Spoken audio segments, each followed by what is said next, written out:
Auden for being the official game ball of the Basketball Super League. Without any further ado, James, that's the bills paid.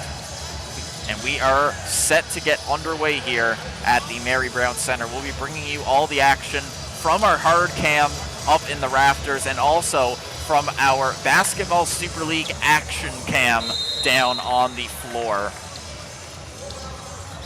Nick, let me ask you something that crossed my mind as we were introducing the starters. Do you think that Coach Jerry Williams has his starting lineup basically solidified for the year at this point, or would you expect to see more tinkering? It seems like he has figured out his starting five, of course unchanged now for a little while, as it's Will Brown sporting the new cornrows hairstyle as Armani Chaney can't get that first bucket of the game to go. I do love that short roll pass from William Brown, recognizing that Chaney was available in the corner. Just came up a little bit short on the jump shot. Inside here, spinning up and off the glass and in. So that will be Antoine Mason, who we are going to hear from at halftime during the Marsh's matchups, or excuse me, the Marsh Report segment from Colby.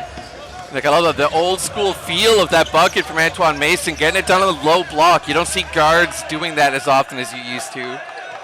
Will Brown spinning up, shooting. That one no good, into the hands of Dominic Welch. And it'll go down the other way here. Moving it around. Very well here are the Toundra. That shot, 3-ball, no good from Welch. It'll go down the other way. Chaney bursting with speed. Handles it, finds Hobson. Stepping out of bounds. So a turnover for Robert Hobson here. Yeah, well, that's not one that the Rogues have to worry about too often, Nick. That's maybe a case of dumb luck above all else. And that's an inevitable component of the game of basketball. Antoine Mason, or excuse me, Nervins Demosthenes on the ball, hands it off to Antoine Mason, who's up against Armani Chaney here. Shifting it around, here's Philip Fleury up, and the big block there from Will Brown was just able to get enough on it to take a deflection, and the Newfoundland Rogues will reset. Like, that's what Will Brown does. He deflects and deters shots in the paint. He's such a great rim protector. Brown tossing that pass meant for Robert Hobson in the corner straight into the Montreal bench. It's a packed Montreal bench. They brought 11 players with them on this road trip, more than any team has brought so far to Newfoundland. Like, that type of depth is so useful when it comes to fatigue management, and especially in a mini series like this one. Gives the Toundra the ability to experiment with lineups and see what's working for them. That one from Welch, no good. Now Marquise Collins will take a handle on it, be able to corral it.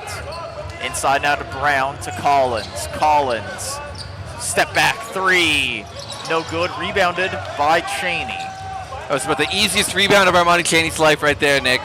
Straight into his hands. Chaney up, and that one no good. Antoine Mason will carry it out the other direction here. So the Rogues held scoreless as Antoine Mason goes up. It's a 4-0 lead now for the Toundra. A quick timeout for Coach Williams here, Nick. He definitely has seen something he would like to review. And if you'll excuse me, there was no timeout after all, actually. I could have assumed a timeout was coming as well. The scores table, just a little bit of confusion there. You can see the official going over, making sure that is indeed no timeout, just an inbound. So Omega Harris now going to run the point for the Rogues. And he finds Marquise Collins in down low. Collins. Chaney up off the glass. Beautiful from Armani Chaney, getting the Newfoundland Rogues on the board here early in this one. Nick, I'm intrigued to see Antoine Mason as Marquise Collins' primary defensive assignment there. They're giving up a significant height advantage. I'm not sure if that's a strategic ploy on the part of the Toundra, or maybe just the Rogues were able to hunt the switch. That's something to keep an eye on. Marc-Andre Fortin, that shot no good. Almost rebounded there by Dominic Welch. Will Brown will come up with it to our Omega Harris. Hard foul there in a shooting motion. So 2 free throws coming up for the Bethany, Oklahoma native Omega Harris. Yeah, that's going to be a foul every time. Caught him midair with a solid contact. Omega Harris, of course, a highly reliable free throw shooter. Harris, 6'3", averaging 13.5 points in the Basketball Super League. He averages 4.2 rebounds per game and 4.4 assists per game. Averages a decent line, Omega Harris. Nick, the next time I see a faster player than Omega Harris in this building, it'll be the first time. He is blindingly quick. Certainly knows how to use that to his advantage.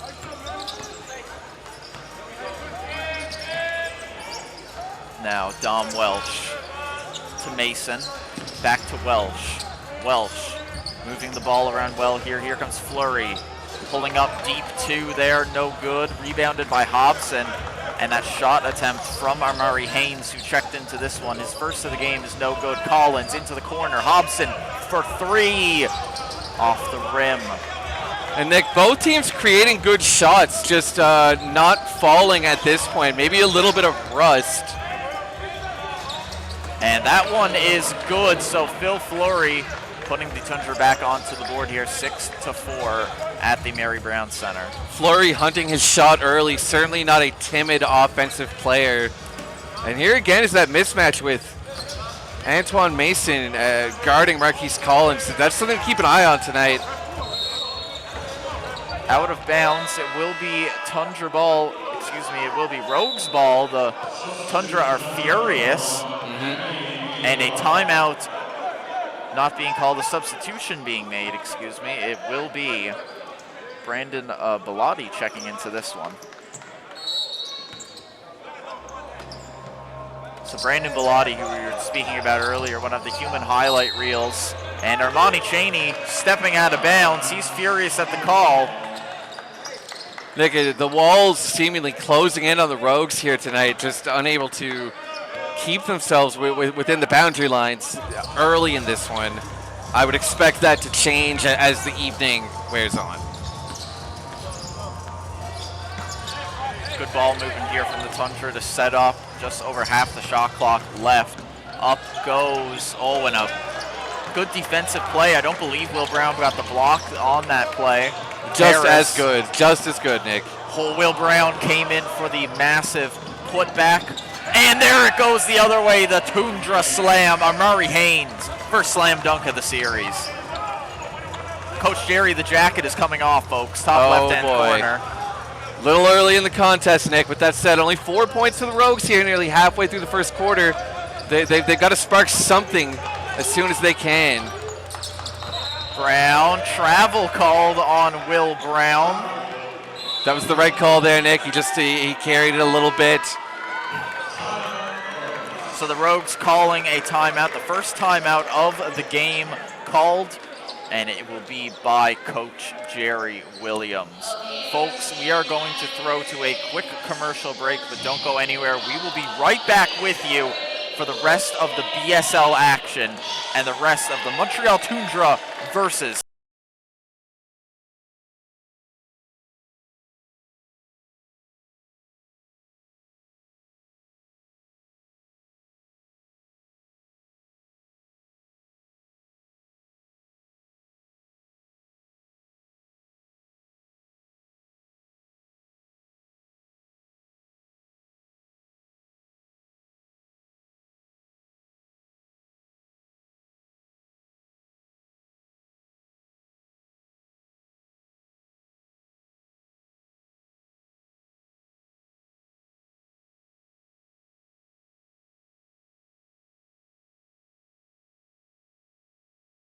Welcome back to the desk here at the Mary Brown Center. If you missed our pregame, I'm Nick Conway, the play-by-play commentator and producer, joined as always by the man, the myth, the legend, best color commentator in the world, James Piercy.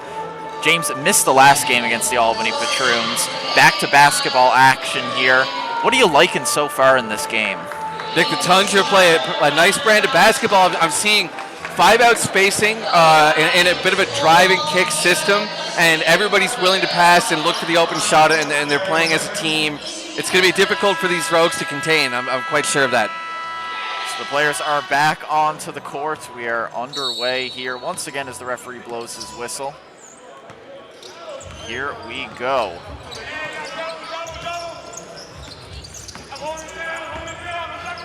Good ball movement here, moving it around to Antoine Mason. Mason up, and the double swat there, but that just means double the trouble as Antoine Mason will head to the free throw line for his first attempts from the charity stripe in tonight's contest. Nick, I like those staggered screens from the Toundra there, trying to get their ball handler open.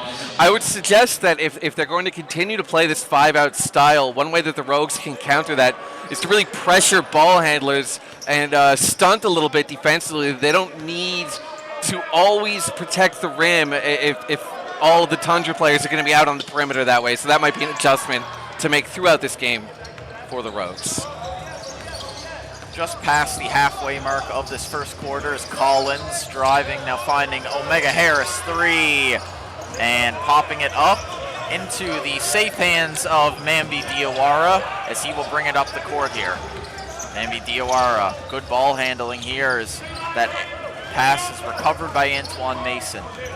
Inside spinning up against Armani Cheney, and that one no good for Mason, hits off the rim, falls into the hands of Cheney once again.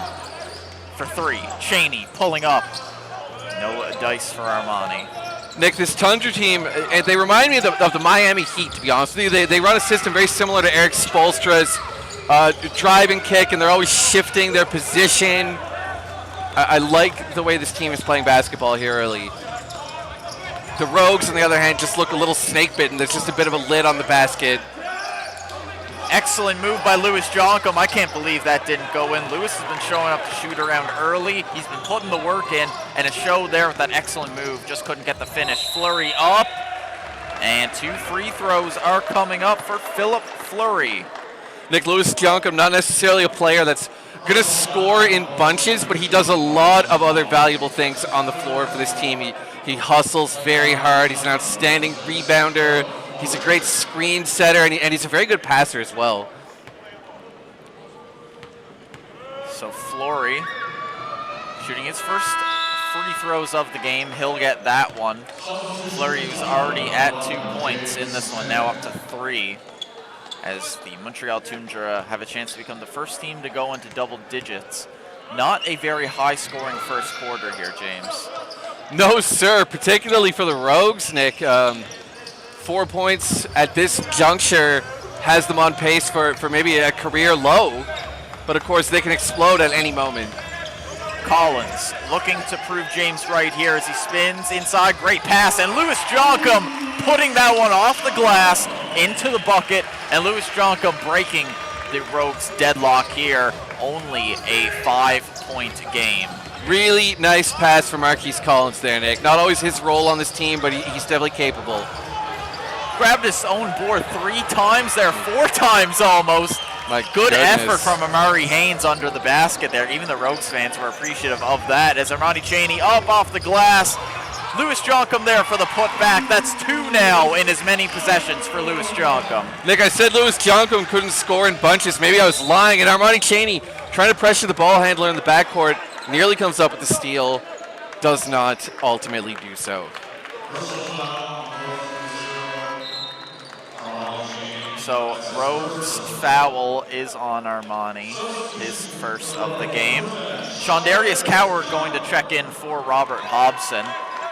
Nick, I'll tell you something. I like that effort from Armani Cheney, because when your star primary playmaker is willing to guard 94 feet like this, it just motivates the team. It makes everybody else want to work hard if Armani Cheney's going to be working that hard. Antoine Mason. Shondarius Coward's been given the tough task of guarding Antoine Mason. Did a great job there, but has it stolen from him. Mason back once again. Can't get the layup to go. And the Montreal Toundra, with 12 seconds left on the shot clock, will have a chance to readjust in the Rogues' offensive zone. Nick, Antoine Mason really likes to play with his back to the basket. He's a strong guard, and he's using that strength Definitely a unique style. Again, a bit of a throwback style of basketball. 3 no good, and Antonio Davis has checked into this game, James. Antonio Davis, who's on the ball now for the Rogues, used to be a member of the Montreal Toundra as early as just a few weeks ago. As Antonio Davis, no good. Sean Darius stealing that rebound, Cheney, and the pull-up midi is good from the baseline for Armani Cheney. James, big storyline here with Antonio Davis. As he closes out the 3 a little too aggressively and commits the foul. Yeah, Nick, I mean, in this league, you know, we see that type of player movement. A lot of these guys have got relationships. We'll see if, I wonder if Davis might have tipped his hat a little bit and let Coach Williams know about some of the Toundra's preferred offensive strategies and things of that nature. Well, one would think so, knowing that. But again, it's been a lot of turnover for the Toundra within these last few weeks. Maybe creating some new plays, new plans. They sit dead last in the Basketball Super League. A part of that is because they haven't played as many games. They've had this big break, as we said. But the Toundra are a very, very reliable team, just like every team in the Basketball Super League. There is no definitive best and worst. Any team could be the best or worst team in the league on any given night, and that's what I love so much about the Basketball Super League. That's right, Nick, and there is a lot of parity in the league. We've seen everybody come here by now, or most of these teams, excuse me, and really any of these teams are capable of beating any of the other ones. There's so many talented players across the BSL, so much great coaching. And we always leave impressed with these teams. There you saw that last free throw was brought to you by the Rogues Action Cam. I'd like to thank the Rogues Action Cam for picking up all the shots there that you don't normally get to see on a basketball court down low on the broadcasts. Marquise Collins is fouled heading to the rim, so 2 free throws coming up for Marquise Collins. This would put the Rogues within 2 if he can hit both. Nick, on that possession, the Toundra are absolutely throwing bodies at Marquise Collins when he's inside. I think that might be something that Coach Williams will look to take advantage of. If he's going to be drawing those types of doubles and triple teams, Collins, he's certainly a strong enough passer to take advantage of that and create some open shots for the Rogues. So a substitution coming in. Omega Harris is back into the game, and Armani Cheney going to take a seat here. Armani Cheney not had the hottest start to this game so far, has 4 of the 11 points for the Newfoundland Rogues. But we expect so much out of Armani here on this broadcast. Not one that he will look back on as his most productive quarter. No, that's unlikely, Nick, but of course to have those most productive quarters, you had to have those least productive quarters as well. Bellotti, great pass. Great ball movement here. That 3 is no good. So Demosthenes missing that 3, and the Rogues will regain possession here with just over 2 left to go in this quarter. Timeout called by the Montreal Toundra. It's been a fast first quarter here, James. We're going to take a short break. But don't go anywhere, folks. We'll be back with you in just a few moments to break down what is going to happen through the rest of this game. Toundra versus Rogues on BSL TV.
The players are making their way back out to the court, and we have made our way back into your homes here. Newfoundland Rogues versus Montreal Toundra on BSL TV. James, what are we liking so far for the Rogues? What are we liking so far for the Toundra? Nick, I'm very interested in how the Toundra are guarding Marquise Collins. That's something that's really stood out to me in this game. They're sending a lot of bodies at him, double teams, triple teams, and they're letting Antoine Mason guard him pretty regularly as well, despite giving up a lot of height. So they're just throwing a wide range of strategies at him, and I'm finding it to be interesting so far. Inside, great play there, and a fine finish from Brandon Bellotti, his first few points of the game. Nick, Bellotti will catch a body, there's no question about that, and this guy can really throw down the dunks. Jonkum, that deep two, no good. Getting some words of encouragement from the Rogues faithful, though. He's had an excellent game so far, LD, and Will Brown going to check back into this one shortly. Up goes. Oh, and it's in and out, Mambi Diawara.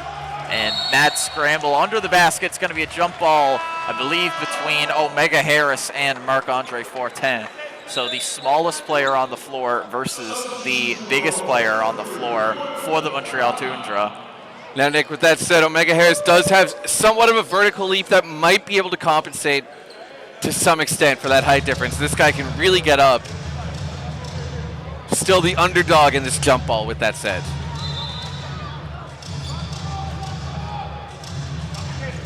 And did not even attempt that one, as Florian wins that with relative ease. Diawara now up on Will Brown. Massive block by Will Brown. And the Montreal Toundra, with 4 seconds left on the shot clock, will have a chance to reassess their options here as they hold a 5-point lead over the Rogues. Nick, Will Brown locked in on the defensive end tonight, which comes as no surprise and is so often the case here in the Mary Brown Center.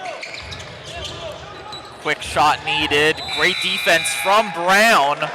And, a foul was called on Will Brown. I believe that was good defense from my angle there. Referee is a little slow on the whistle. Well, nevertheless, the Newfoundland Rogues will have to deal with the consequences as Nervins Demosthenes will head to the free throw line. Yeah, Nick, that to me was just a questionable call as well. I thought that Demosthenes created the contact, effectively jumping into Brown, who I thought maintained his verticality. But as we've said in this broadcast many times, the refs are not infallible, and they do a great job here, all told, all things considered. There you can see at the bottom of your screen, you can see the player getting subbed off there, Mambi Diawara, just having a word with Rogue superfan Winnie Churchill in the front row here, just barking back and forth. That's the kind of energy you love to see, just the fans getting involved, the players getting involved on all aspects. Nick, reminds me of Spike Lee and Reggie Miller for some of our maybe older listeners at home who appreciate that kind of competitive energy, even when the fans get involved. Excellent take there, and an even better finish from Mason Jones. The Manchester, New Jersey native has his first 2 points of this game. Antonio Davis now bringing it the other way. The Rogues need to get back into this one if they want to provide a end of first quarter spark for the fans. Collins up, driving, heading to the basket, so 2 free throws for the big man. An aggressive take from Marquise Collins there. Not at all afraid of contact. Collins with just 1 point in this contest so far, despite having been pretty central to the Rogues' offense in terms of time of possession and usage rate. I think if he's able to step up and play as he normally does, it will be quite a boon to this offense. Collins making that first one.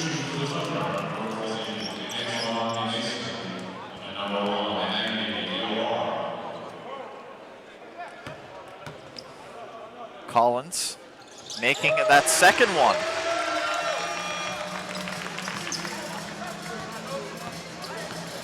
So Mambi Diawara back on the ball here after a bit of rotation. What can he offer?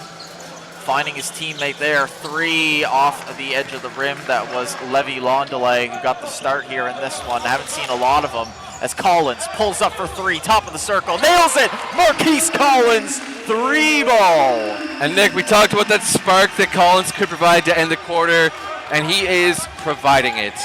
Not a tremendous surprise if you watch enough Rogues basketball. Wearing down the clock here is Mambi Diawara. Inside pass, back, shooting. Antoine Mason, deep three, off the rim. Omega Harris has a few seconds left of the Rogues. Oh, and it's given away. Will Brown stealing it. It's going to go the other way.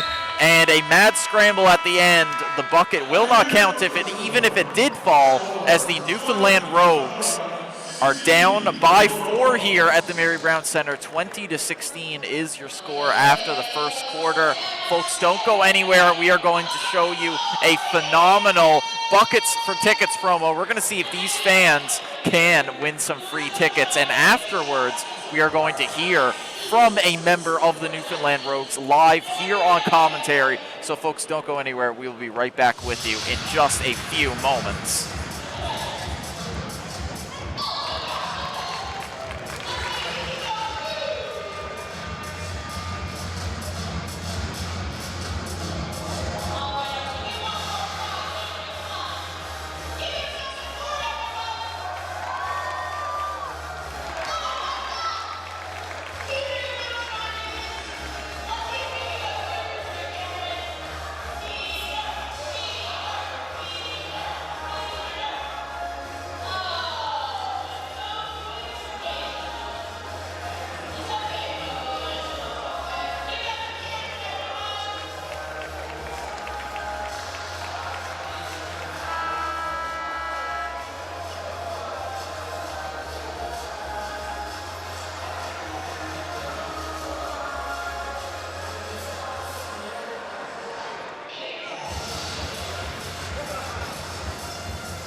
So we're back and ready to go here on the court for the second quarter of action. We apologize, folks. We thought we were going to have a member of the Newfoundland Rogues come over and join us at the commentary desk. But perhaps Coach Williams just forgot about it. James forgot to send someone over here. Yeah. So again, we're going to try and hear from some of the Rogues later on in this one, as the second quarter is about to tip off at the Mary Brown Center. If you're just tuning in here, if you were a little late, my name is Nick Conway. I will be doing the play-by-play and all the production for tonight's broadcast, joined as always by the color commentator, James Piercy. So we are finally set to get underway here for the second quarter of basketball. Nick, if Coach Williams did in fact forget, we can hardly blame him because he has a lot going on right now. And frankly, I'm sure he's a little focused on how to improve on a bit of a limp first quarter performance from the Rogues in terms of offensive production. Now Mambi Diawara up against Antonio Davis. Diawara up, and he is able to finish against his former teammates. Armani Chaney going to bring it down the other way. Chaney inside, shaking. Excellent dribbles from Armani. Even better defense from Mason. How about that slip from Armani at the end? Are you kidding me, Armani Chaney? Nick, I'll tell you one thing, though. Antoine Mason is not going to let Armani Chaney have an easy night. He is stout on the defensive end as he turns it over there. With that said, Harris, bring it quickly the other way, trying to find an option.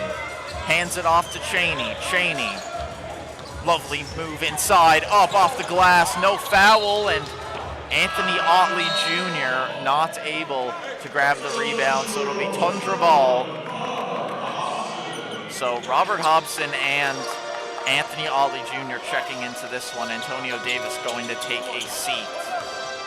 Bit of a quiet shift for Antonio Davis there, Nick. With that said, he can light it up in a hurry too. He's a bit of a microwave scorer. Once he gets hot, he's not going to cool down. Diawara up against Brown, and a big block there from Brown, but the contact was first on the body. So 2 free throws coming up for the Toundra once again.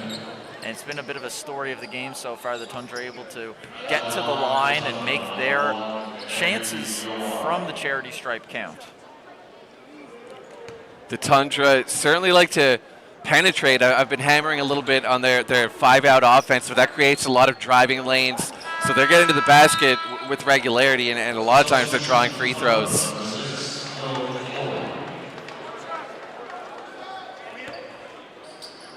So substitution coming in here, Phil Fleury back on for the Toundra. Making that one, so 24-28 now. 6-point lead for the Toundra de Montréal. Cheney. Brown. Back to Cheney. Step back, 3 in front of the bench, no good. And it's brought back for a deep 2, and he won't make the same mistake twice. Armani Cheney finishing that one with confidence. Armani Cheney is really connecting on those kind of mid-range short jumpers here tonight.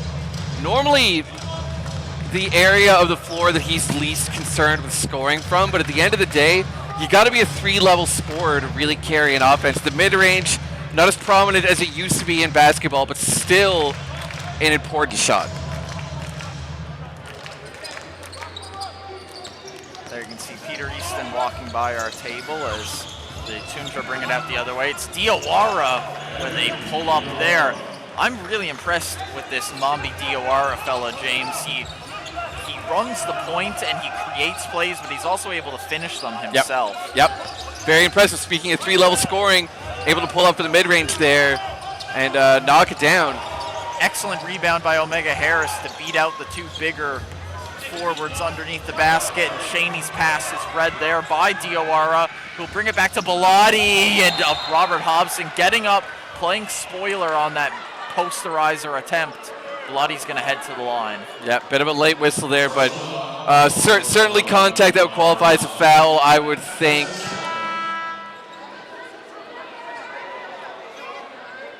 I think everyone in the building who has heard of Brandon Bellotti before would know exactly what he was going to look for on that drive. Yeah, Bellotti certainly a aerial wizard, if you will, Nick, able to create some spectacular plays, and we will see if we see something like that from him tonight. The winner of the BSL Slam Dunk competition. 2 incredible dunks, one where he jumped over 3 people at once, another where he palmed it off the backboard mid-air and then palmed it into net at the same time. Just a ridiculous amount of talent on display.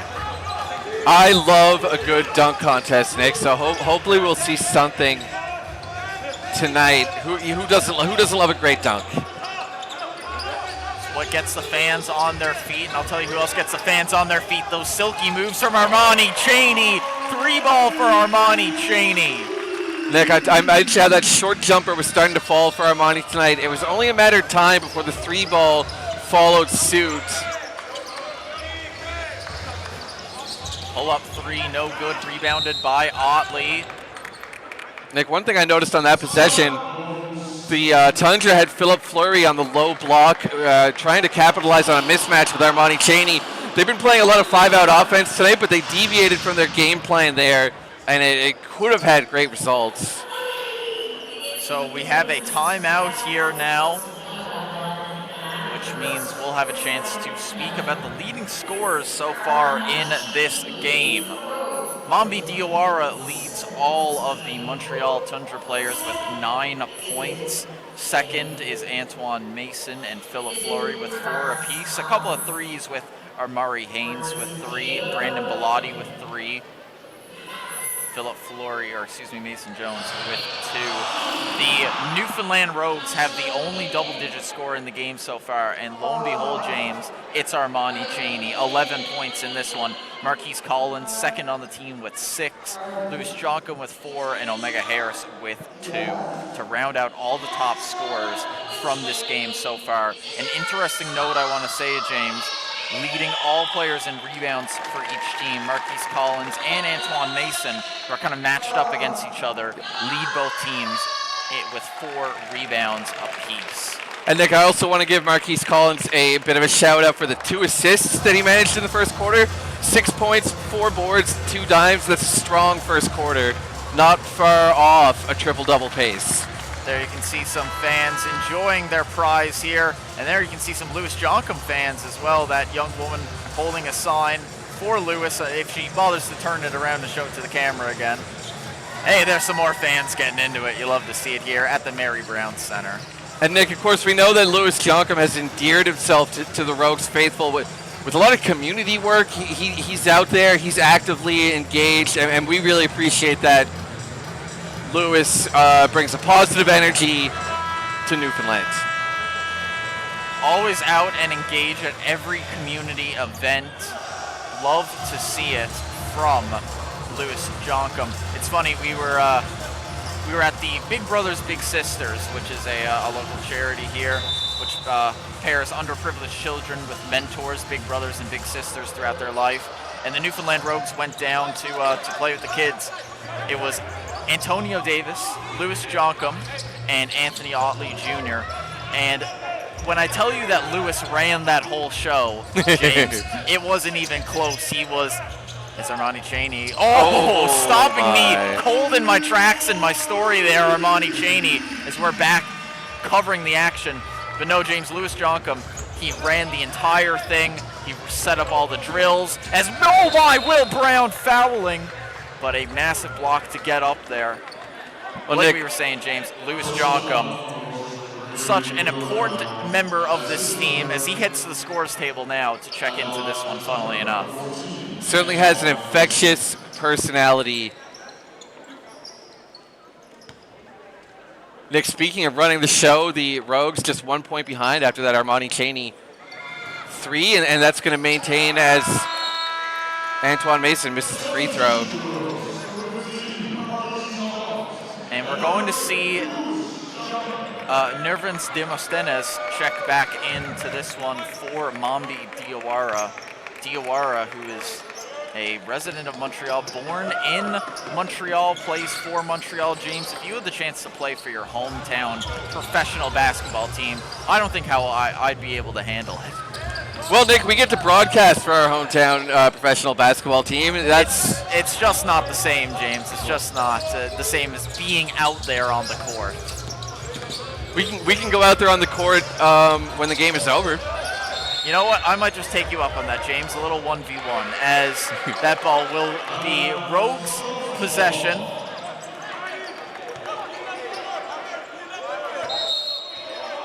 Omega Harris going to inbound to Marquise Collins. Little time left on the shot clock. He fumbles it, still manages to get the shot off. And it would have been on the floor either way, so even if that bucket fell, it wouldn't have counted. The Newfoundland Rogues missing a golden opportunity there to regain the lead. Nick, this Toundra team certainly plays a very aggressive brand of defense. A pretty strict man-to-man coverage to my eyes so far, with the exception of Marquise Collins, who they're paying a little extra attention to. Cheney, big steal there. Fast break, and he'll control it. Collins inside, up, fouled, and no and one, but once again Marquise Collins will return to the free throw line. He has been active from there so far tonight. Marquise Collins just a little bigger than most of these Toundra players, Nick, and that is a substantial advantage when it comes to interior scoring. 3 for 4 tonight from the free throw line, Marquise Collins, and he'll make it 4 for 5. Can he make it 5 for 6 to make the Rogues tied with the Toundra? 7:38 left to go. Nick, the more I think about it, I think that coach of the Toundra trusts Antoine Mason to guard Marquise Collins because he's got that strength and that low center of gravity. And meanwhile, that allows their big men to stay inside and protect the paint and maintain drop coverage with somebody who could still credibly guard Marquise Collins. Foul called on the Rogues, so once again Antoine Mason will head back to the line, trading attempts from the free throw line. Hasn't been the cleanest game we've seen here at the Mary Brown Center this season. Early in this one, a lot of chippiness, a lot of heading to the free throw line, but as we have grown accustomed to here, James, anything can happen at the Mary Brown Center, and this game could turn on its head in an instant. A bit of a feeling out process here as well, Nick, for these two teams. Although I know that they've played each other throughout the season, they're still relatively unfamiliar with each other, and the Toundra are making their debut here in the Mary Brown Center. Taking a fall there is Cheney Jonkum. Inside spinning, excellent play to Harris down by the baseline, and that one is good. Nice work down low for Omega Harris. Louis Jonkum is such a nifty passer. You don't expect that from a guy that plays the style of basketball that he plays, but he's got great touch and great vision to find his teammates. Was able to get a great block too, and now Armani Cheney directing traffic. Excellent pass to Harris. Thought about the shoot. Now he does off the rim, and Mason will spring out his teammate Dom Welsh here. Inside, up, and Jonkum with the foul. So 2 free throws coming up here for the Montreal Toundra. Nick, it feels like the Toundra are finding their way to the free throw line almost every time up the floor, and it's typically been Antoine Mason, no less. Rogues are going to have to do something to adjust the way that they're guarding him, I believe. Antoine Mason, such a threat. We will hear from Antoine Mason at halftime. His thoughts on Newfoundland, the previous matchup. He's been here to Newfoundland before, James, as he'll say in that interview. He played for the Montreal Jazz of the NBLC a long time ago when the Edge were here, part of the NBLC. Of course, we are now the Newfoundland Rogues, but goes to show just how long of a career these guys have had, how long they've been playing, honing their craft, and making their skills to the best of their abilities here to put on a great show for the fans. Collins spinning, turning back off the rim, and Omega Harris with the putback. Omega Harris, Nick, I believe that's his second offensive rebound this evening already, and that's a little extra production from your guard spot that you don't necessarily count on. We love it. Mason, tough finish there. Antoine Mason, just like that, when the Rogues get a little bit of momentum going, he's there just to calm things down. Excellent game for him so far, James. Absolutely. Mason now with 11 points in this one, Nick, so creeping up on Armani Cheney. Collins once again fouled, and once again he'll head to the free throw line.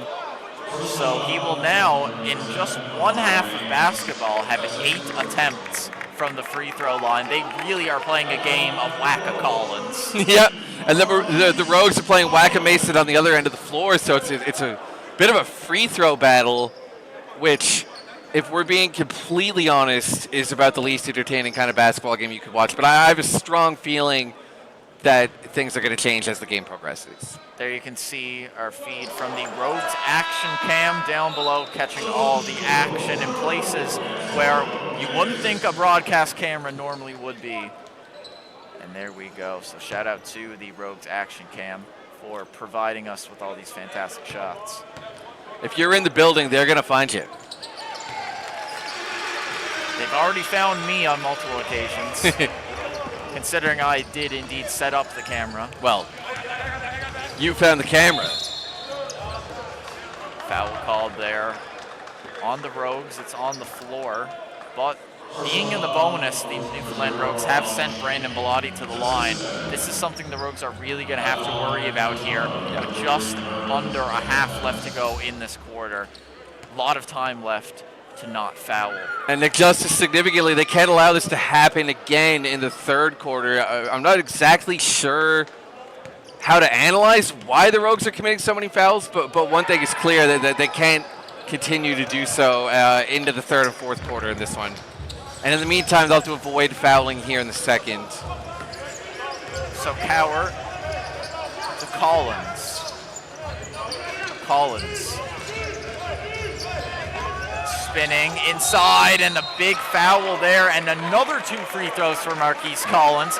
The Whack-A-Keese continues. I thought of a better one than Whack-A-Collins after. It's Whack-A-Keese. Whack-A-Keese is better. I'm glad that that Collins has a chance to head to the line again, because now we can play our favorite game, Whack-A-Keese. Nick, I think Marquise Collins was looking for the dribble handoff there between either one of Armani Chaney or Antonio Davis, but just the Toundra defense did a great job of busting up that action, forcing Collins into an ISO. Problem for the Toundra is Collins is quite comfortable in isolation. Rolling off the rim and into the hands of Marc-Andre Fortin as the Toundra de Montréal have the lead. Antoine Mason and fouled. Dangerous play there. Antoine Mason, I believe, just slipping. Luis Jonkum caught in the crossfire. I'd like to thank all of our viewers watching here on BSL TV. If you got any messages you want us to read out on the show, feel free to get in that chat on the right-hand side of your screen on BSL TV and join us in the commentary community here. Love to hear from you wherever you are, whether you're a Montreal fan, a Rogues fan, or just a basketball fan in general. We thank you for tuning in here on BSL TV and allowing us to do what we love to do most. Nick, I've spent many a summer in rural Quebec. My mom is from a town called Buckingham in Quebec. And I'm just going to tell you, I love Quebec. I feel a personal attachment to Quebec. And Quebec's not loving me back here as the Toundra aggressively protests a foul call there. So a defensive foul is called. I'm going to explain exactly what happened there. So Marquise Collins had his elbow swing up in the motion of just trying to maneuver the ball around. They believe he caught Antoine Mason in the face with that shot. They were complaining, and then Collins drove in. They wanted a second would have been a second offensive foul called on Collins for the push. They did not get either call, and Collins was able to head to the line. Well, players inevitably will disagree with referees. That is a rule as old as time. But only one party will have the final say, and it is not the players. Action cam catching some great footage down below as this one finally getting set to be inbounded by Armani Chaney. There he finds Marquise Collins. Collins up on Mason, finding Antonio Davis for 3. Nails it, Antonio Davis! And Nick, once again, Marquise Collins drawing a lot of attention on the low block, doing a great job to pass out to the open shooter. That one took a couple of bounces for Dom Welsh before going the other way, and Antonio Davis taking the contact from Fortin, which will send the Rogues into the bonus, which means that Antonio Davis will have a chance to shoot 2 free throws here, James. And Nick, that's not something that the Rogues are going to complain about. Both teams in the bonus now, so that advantage is nullified for the Toundra. The refs calling it tight here, Nick. They're running a tight ship, possibly trying to set a tone for the first game of a mini-series. These refs want to see clean basketball. Davis missing that first one, so Tone, after a quick sub here, Diawara coming back in for Dom Welsh. Davis will have a chance to tie this game if he can make it. Makes it Antonio Davis, so the game is tied. Antoine Mason on the ball. Mason. Inside, up. Tough finish there against Sean Darius Coward. Seems to have hurt himself defending that. Might have taken a shot to the midsection. Oh, looks like no. he's holding. You hate to see that. So it looks like Omega Harris is going to come in. Armani Chaney Pass to Collins, can't find him, and Mason will go up, and a slick finish under the basket. Nick, I would describe Antoine Mason as a power guard. That's the word I'm going to use to describe him. He is a strong guy. He might be 6'3", but he plays bigger in a lot of ways. Such a strong player in the sense that he doesn't like to use his playmaking as much as other guards normally would. He's more interested in attacking himself and making things happen himself in a way that not a lot of guards in today's game really do. He's very much a throwback guard in that sense. And especially as we've touched on in his willingness and preference seemingly to play with his back to the basket and get into those post-up type of actions. He's a nice player, Nick. He's a strong defender as well, taking on the responsibility of Marquise Collins often this evening.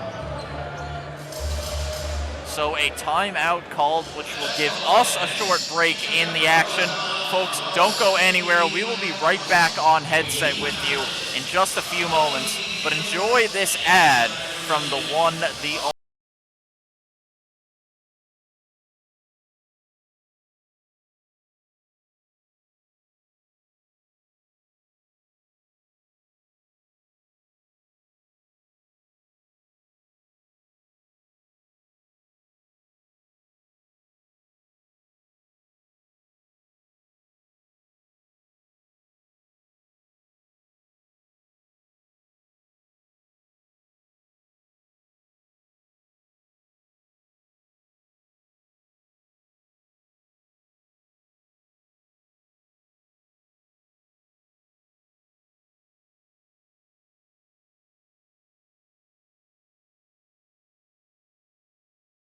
Here between the Montreal Toundra and the Newfoundland Rogues here live at the Mary Brown Center. We're going to bring you back to the desk here. My name is Nick Conway, the play-by-play commentator, joined as always by James Piercy. If you're just tuning in, we have a little bit of a chippy, slower basketball game on our hands tonight, but nevertheless exciting as always. James, what can you tell the fans so far who may have missed the first little bit of action? What's happened so far? Well, Nick, both of these teams are in the bonus, which tells you a lot about this game. There's been a lot of fouling, a lot of driving and interior scoring attempts, and a lot of aggressive defense to try to stave off those attempts. Both teams playing hard, both teams playing a similar style of basketball, really, and it's been competitive. We're going to bring you back down to the floor now as the players return to the court. What will happen in the remainder of the second quarter? We're going to find out. Antoine Mason bringing this one up, pulling up for three instantly, nailing it. Antoine Mason right in front of Jerry Williams, making a statement. Not an easy shot right there, Nick. Heavily contested. Mason really starting to heat up, feeling himself here this evening. Jonkum inside, up, and fouled. So Lewis Jonkum going to head to the free throw line here. 2 opportunities from the charity stripe coming up for him. Lewis Jonkum, so far in this game, has 4 points that he got early on in the first.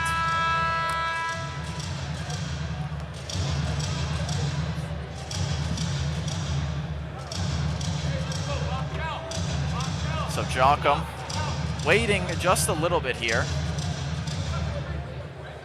as the officials are just having a quick discussion.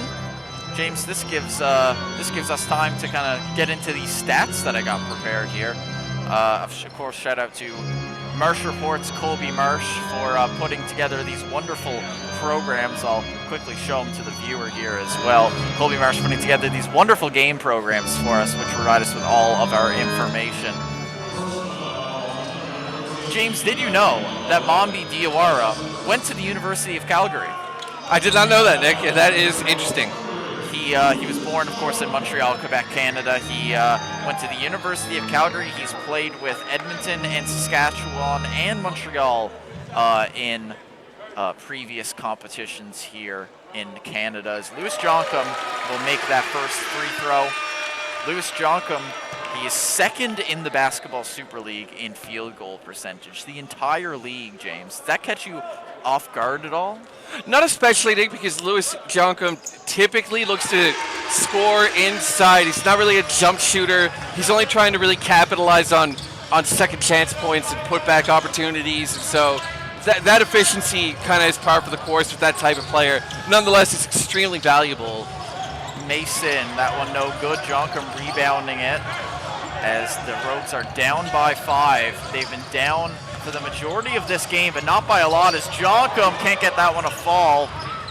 Compromised his field goal percentage there, Nick, unfortunately.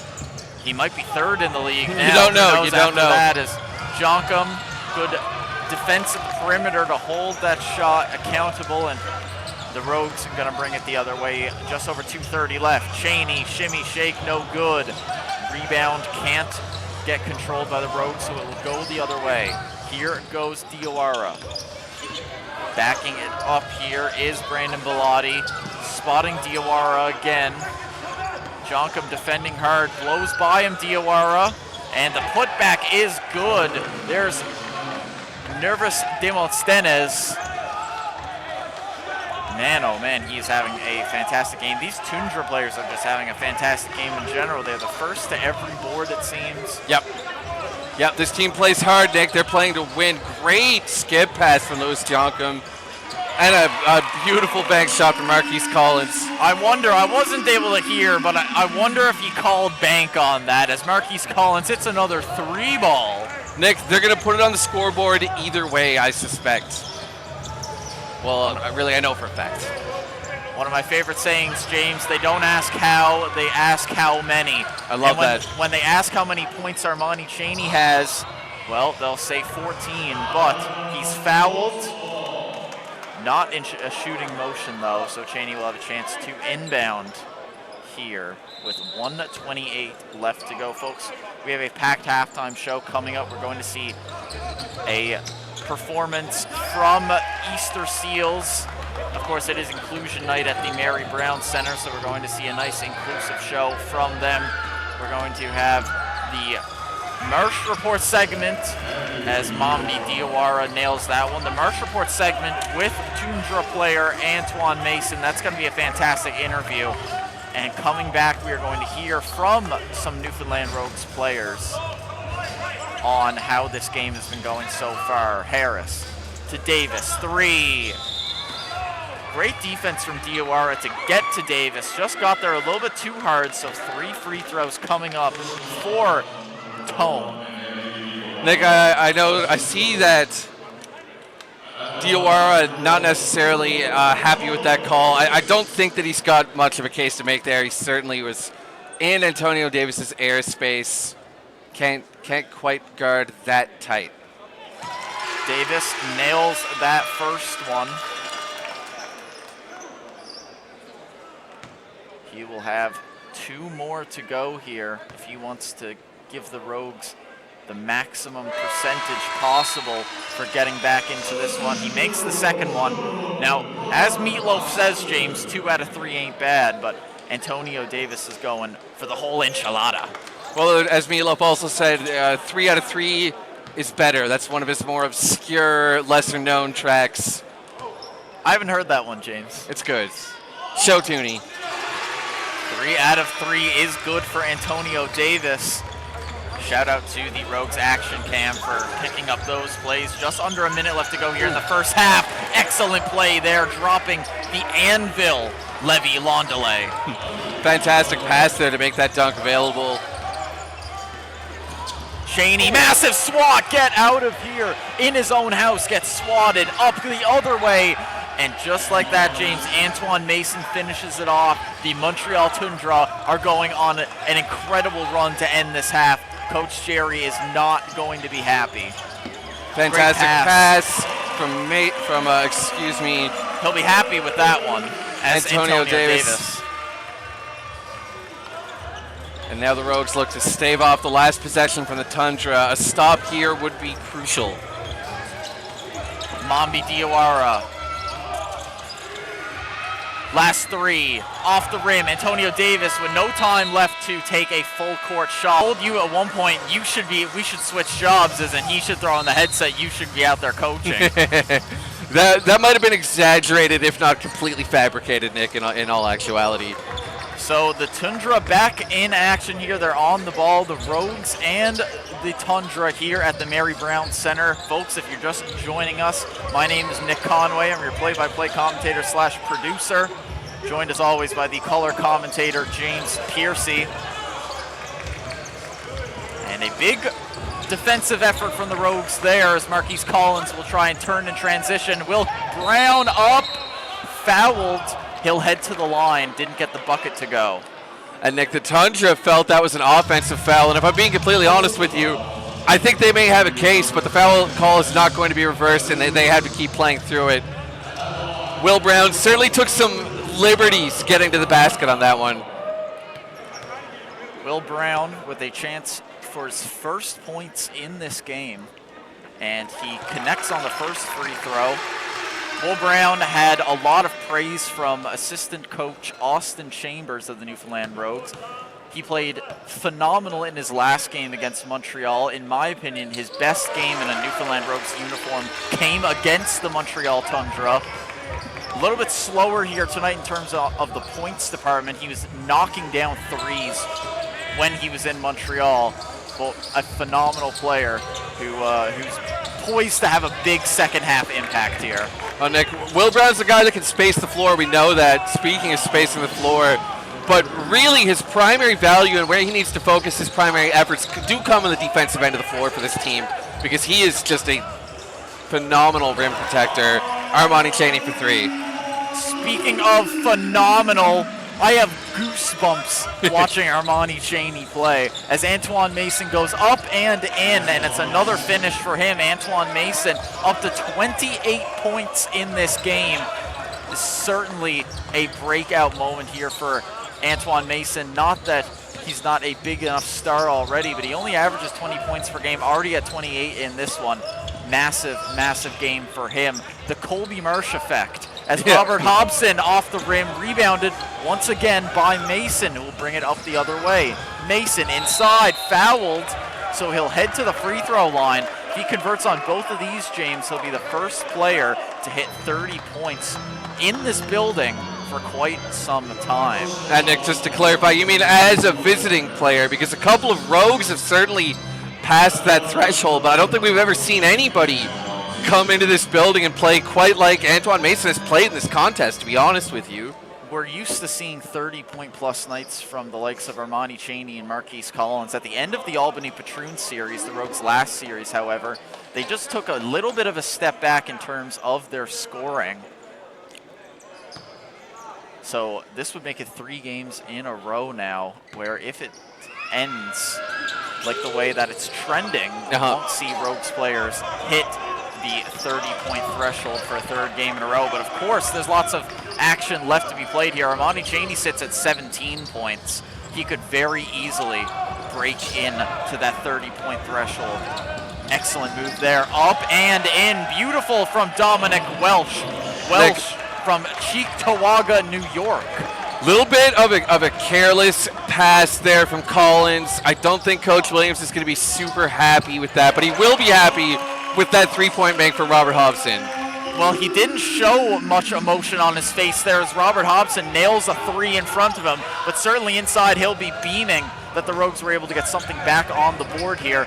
That 3 from Phil Fleury, no good. Hobson for 3 again, showing him how it's done right in front of Coach Williams. Robert Hobson is on fire. Wow. And Nick, this one, you know, it feels like the Toundra have had a major advantage. They've mostly maintained a lead, but it's only a 3-point contest. Chaney grabbing that rebound, brings it the other way here. Chaney looking for an option, spotting Marquise Collins for 3, had the hand in his face. No dice. Fleury up the other way. Excellent move. Phil Fleury nailing that one. Nick, the Toundra picking up the pace here in the 3rd quarter, really looking to get out and run and create transition opportunities. Not something we saw so much from them in the 1st quarter. Harris up. The lay is good, and Just like that, James, the game is picking up pace here, just as Coach Williams predicted. Yep.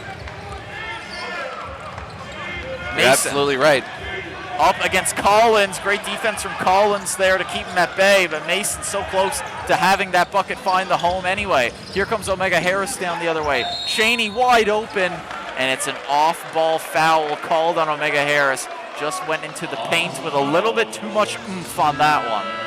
Well, Nick, we talk a lot about Omega Harris's unparalleled speed. In that case, maybe just a little bit of trouble pumping the brakes as he effectively mowed over a Toundra player. James, we haven't mentioned it much on this broadcast, but it's a big time of year for basketball as a whole. I'm sure you can allude to what I'm referring to here, I guess I should say. There's been a lot of basketball on today, a lot of people watching basketball all day, so if you're choosing to watch the Basketball Super League, we really and truly do appreciate it, because it allows us to do what we love to do. It allows these guys to continue doing what they love to do after a successful college career, which many of these guys had, as Toundra nailing that 2 there. Nick, I'll tell you what, 61. I'll tell you what Antoine Mason loves to do, and that is get buckets. That's 32 for him now. He's scoring in a variety of ways. Very impressive. Speaking of scoring in a variety of ways, Marquise Collins, who's been a free throw merchant so far tonight, has hit from beyond the arc. So Collins nailing that 3. Rogues 3 points, now back to 5 points. Massive one-handed slam from Marc-Andre Fortin, Quebec City's own. And Nick, that's Fortin's first basket in this one, but I have liked his play here tonight. He's got a good sense of positioning. He seems to pick and pop off the pick and roll. Cheney, another 3. The Rogues pouring on the 3s here as this third quarter rolls on. They're finally getting some bucket luck as Diawara fouled, and it's going to be an off-ball foul called on Fortin. James, looking at some stats from Fortin here, he went to Sam Houston State University, and he's played with Montreal and Ottawa in Canada before joining the Toundra. He's had a successful career, does Marc-Andre Fortin. Nick, you mentioned bucket luck. Does the word bucket truck mean anything to you? Bucket truck, not initially to me. Yeah. One of the great bands in the history of St. John's, Newfoundland, a bit of a pop punk outfit, prominent in the late 90s into the early 2000s. Used to play Bowring Park every year. Well, bucket truck. James, as much as I would love to get into the Newfoundland hard rock and punk music scene during the 90s, if you're at home and you haven't heard about it, I highly recommend you search it up. It was fantastic times for art in this province. We have to go to a timeout, James. We will be with you in one moment, folks, but we will leave you in the warm embrace of Coach Jerry's fantastic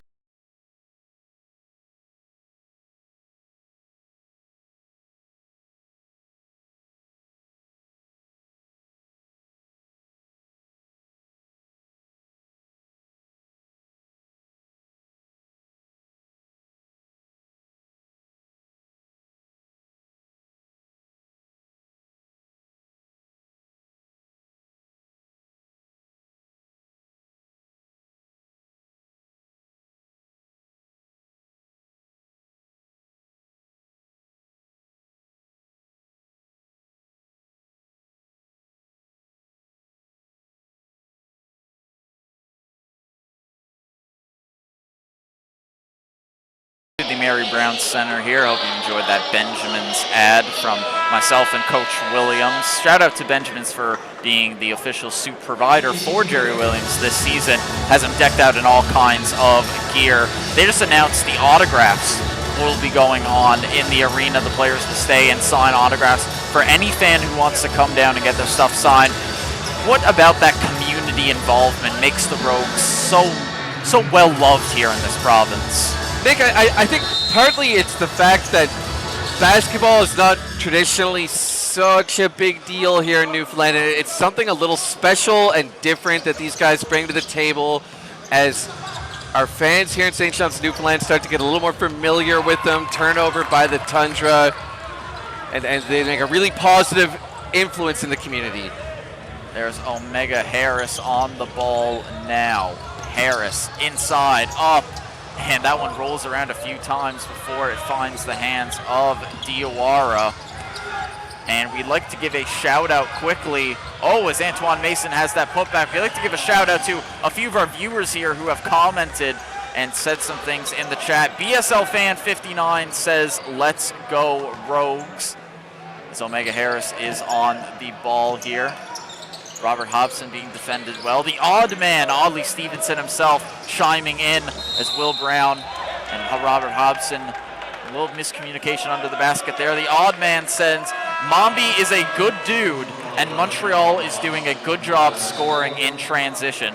James, I would agree with both of the things that Audley said there. Well, yeah, we touched on that transition excellence that the Toundra have especially displayed in the third quarter here. That was not a focus for them in the first half, but they're really getting out and running here now. And we'd like to thank, of course, all of our viewers, and we appreciate your comments. If you happen to be viewing, leave a comment. Maybe we'll shout you out specifically. Love to shout out all of our viewers watching here, and well, if you comment, it's the easiest way to do so. As Mambi Diawara will head back to the free throw line, fouled by Marquise Collins. Diawara has been such a threat here. The 29-year-old, 6'5", Montreal-born, Montreal-bred, averages 7 points, 3 rebounds, and 4 assists so far in this BSL season. Well, Nick, I'll tell you, the Toundra, they've obviously leaned on Antoine Mason above all else. With that said, Diawara has done some nice creation work in his own right, and if not for him, I think all of the defensive effort and attention would go to Antoine Mason.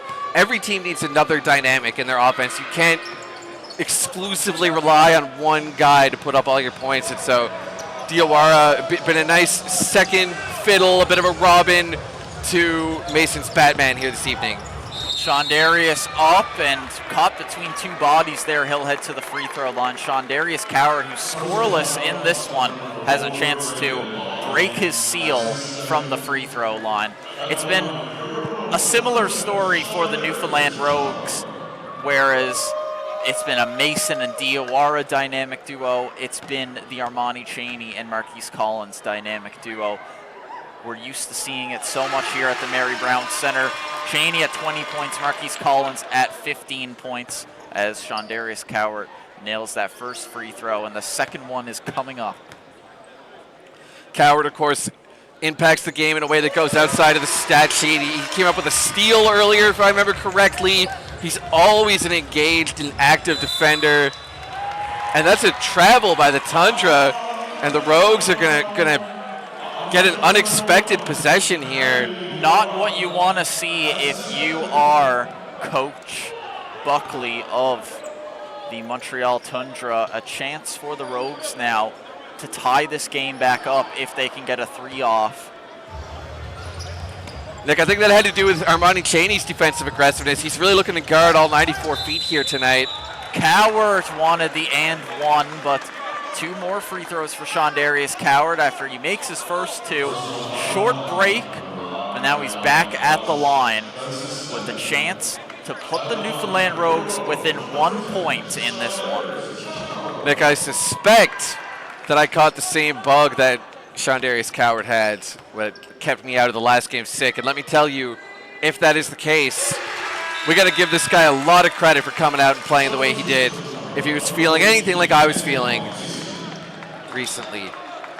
Coach Williams said that all the players are well rested, ready to go for this one. But he says him and Shondarius are still kind of reeling from that illness, even this far later. It's been well over a week now since the guys came home, and they're still reeling from it. So brought back something to the island perhaps that these people have not seen before, and something that these people haven't seen before is Diawara with an excellent play under the basket. Get it out, and Bellotti wanted the slam. He'll get the layup And Brandon Bellotti will head to the free throw line after a couple celebrations.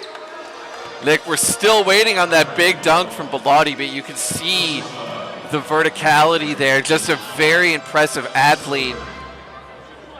Will we see him find himself open on a fast break tonight? That's the question, because that's when you might see fireworks. Brandon Bellotti. And finishing that one, Bellotti. Shondarius Cowart gonna go the other way. Cowart up against Marquise Collins. Collins driving, spinning, up, off the glass. Beautiful Marquise Collins. Nick, I think that's something we're going to see more often if the Toundra insists on guarding Marquise with smaller players. He can just shoot over Antoine Mason quite easily. Bellotti handing it off now to Antoine Mason. Calling for the screen, using it effectively. That three is off the rim and takes a couple of bounces before falling out of bounds. The Rogues have possession once more. James, it's felt like forever since we've seen a Newfoundland lead in this game. Are we about to see one here as Shondarius Cowart will bring it down the other end of the court to Marquise Collins? They're 1 3-pointer away from tying this game back up. Collins for two. An ambitious effort there from Collins to get around his man, and it will end up into the hands of Mambi Diawara. And Nick, I think Collins needs to slow that down a little bit, bump his man, get a little closer to the paint. He can overpower Mason. He doesn't need to shoot that mid-range. Stripped by Antonio Davis. It'll go down the other way for Shondarius Cowart. Cowart now to Armani Chaney in the corner, being guarded well here, not allowing Chaney to have any separation. Now inside to Jonkum. Lewis Jonkum, and travel call, just lost the handle on it. That was a bit of a close call then. It could have been a foul, but the travel call seems fair as well. Just a bit of a scrappy play. And it was a foul call, as a matter of fact. Oh, a foul was called indeed. The way Lewis Jonkum reacted yes, there. I was confused as well. Appears the officials just had a little convening there and might have changed their mind. As Lewis Jonkum will head back to the free throw line. He has 6 points already in this one, 2 of them coming from that free throw spot. Excuse me, sorry. He hasn't had a free throw attempt tonight, Nope. Lewis Jonkum. That was his first one there where he will connect. Successful. Aha, James. He indeed did have 2 free throw attempts earlier tonight. I was looking at the first quarter sheet as opposed to the second quarter sheet. So Lewis Jonkum now 3 for 3 from the charity stripe. Much controversy this evening over Lewis Jonkum's free throw total, Nick. A hotly contested subject. 4 points for Lewis Jonkum from beyond the free throw or from the free throw line. That's 8 now in this one. Lewis Jonkum yet to record a double-double for the Rogues so far this season. Could be on his way to tonight. Diawara, foul called, offensive on Diawara. Rogues having a chance to inbound here. It's a tie game, James.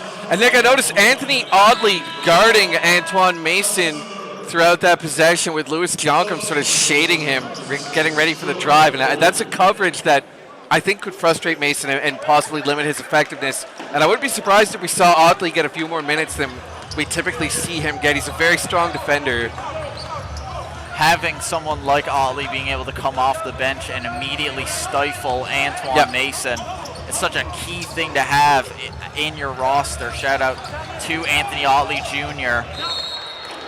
And that one goes off of the hand of Amari Haynes. Amari Haynes, 6'9", from Cape Carteret, North Carolina.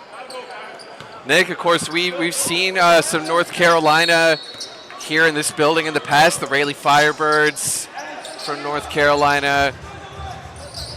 Basketball country is North Carolina. Shaney, that one looked so money from my angle right on line, but just wouldn't fall for him. That one, Amari Haynes, is no good, and Armani Chaney will bring it the other way. Neither team able to break the deadlock. It's Davis. It's into the hands of Philip Fleury on the rebound. Mason looking for the massive one-handed jam, but Antonio Davis, I should say, with a massive block. Excellent ball movement from the Rogues, and Otley!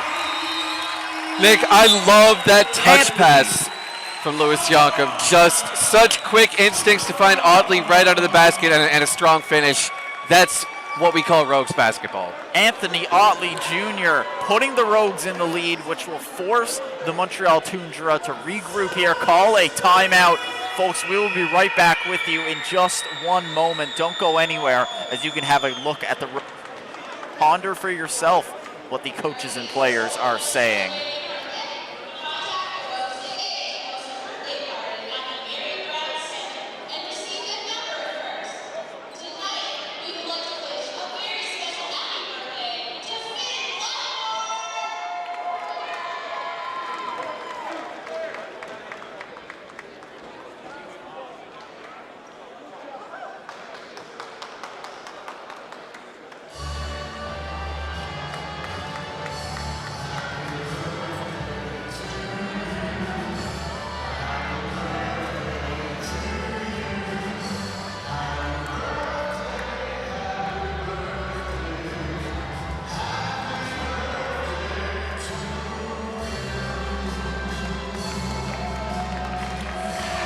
Welcome back to the court here at the Mary Brown Center, and we're going to bring you back to the desk because yesterday was a very, very special day.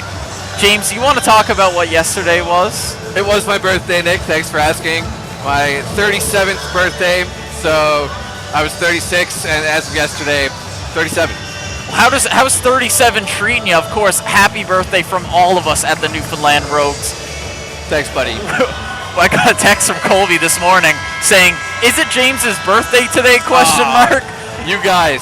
So we had to make sure we had a broadcast segment dedicated to the main man himself, James Piercy, celebrating his 37th birthday. 37 years on this planet for Mr. Piercy. How does 37 feel compared to 36? It feels roughly the same, Nick, to tell you the truth. The same guy I was when I went to bed. I had a very nice day. I took a half day at work. Of course, I work from home, freelancing, so I was able to do that. Played some Legend of Zelda, Tears of the Kingdom throughout the afternoon. Went to dinner with my fiance, to Tare. Shout out to Tare. We had a fantastic meal. And yeah, it was a nice day. That's all you can ask for on a birthday, is spending time with loved ones doing what you love to do the most. So happy birthday, buddy, as we get back to the action. Thanks, buddy. You didn't. We're back underway. You dastardly fellow. James, you missed the last segment we did here because you weren't able to watch the show. No segment will ever live up to how bad the infamous Nicky the Leprechaun segment was. Yeah. As Shondarius Coward finishes that one off. Colby was telling me about Nicky the Leprechaun, and Colby and I were thinking that we should make it actually a regular segment every game. Just a quick Nicky the Leprechaun appearance would probably be appropriate. Unfortunately, we will never see Nicky the Leprechaun return, as that was a St. Patrick's Day one-and-done special, and I believe that next year on St. Patrick's Day, he will not be returning. He will be banned from the arena. We'll see. We'll see. Here comes Demosthenes. Excellent moves there, and a travel call, just one too many. And Antoine Mason will have a chance to think about that one as he checks back. He'll have a discussion with the official from Queens, New York. The 31-year-old Antoine Mason, averaging 20.6 points in the Basketball Super League so far this season. Cheney fouled. Excuse me, not fouled, out of bounds, and the Toundra will have possession. Nick, after having a very active whistle throughout much of this game, the officials seem to maybe be letting these guys play it out a little bit more, get a little more physical. It's a fine line to walk.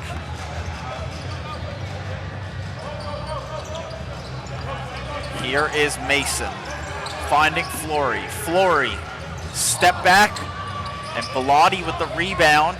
Finding Antoine Mason all alone. He'll opt to drive instead. And That will be an and one for Antoine Mason. They're going to count that bucket. So a chance from the free throw line for Antoine Mason to get his team back into within one as the Newfoundland Rogues hold a 78-76 lead over the Toundra. And Nick, that is 34 points for Antoine Mason, and we still have an entire quarter to go here, so that is really an impressive amount of production.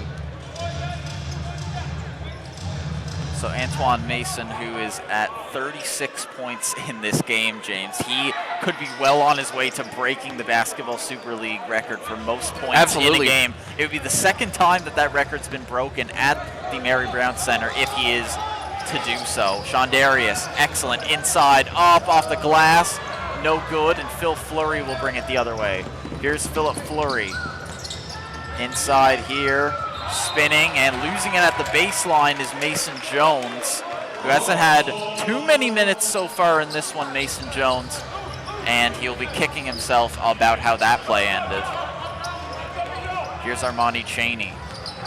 Cheney, and a Hail Mary 3 attempt. One of the foul called there believed that he was impeded with, but Fleury will go the other way nonetheless. Mason to Fleury, missing that one. And up he goes, and it's good for Nervins Demosthenes. Strong finish there, Nick. The Rogues will look to score here on the last possession of the quarter, or at least what ought to be the last possession of the quarter. Toundra could go into the end of the third quarter leading. They've led at the end of the first, at the end of the second, and they will lead at the end of the third as well. As time is called, Cheney's shot not able to fall. The Montreal Toundra, despite not having the best third quarter, have come out on top here as this one concludes. Fourth quarter action coming up for you very shortly, folks. We are going to hear from a member of the Newfoundland Rogues, and I believe we are going to hear from the former Montreal Toundra player, Antonio Davis. So, folks, we'll be with you in just one moment to hear from Antonio Davis.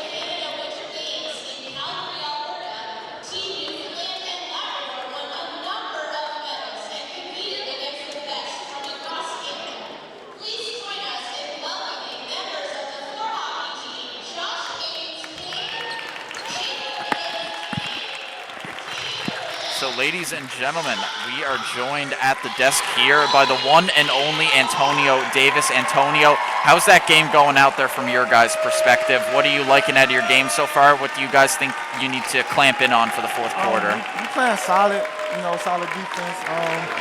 Just gotta, hit our shots on offense. Slow the game down a little bit. Keep the defensive intensity up. Just keep playing together, it's a battle out there today, so you got to keep playing, go to the end. So, as a former Montreal Toundra player, are you seeing a lot of what you expected out there tonight in terms of the guys hitting the shots that they're comfortable with, or has there been a bit of a change of pace since you've joined Newfoundland? No, it's the same. Their lead scorer is getting off right now.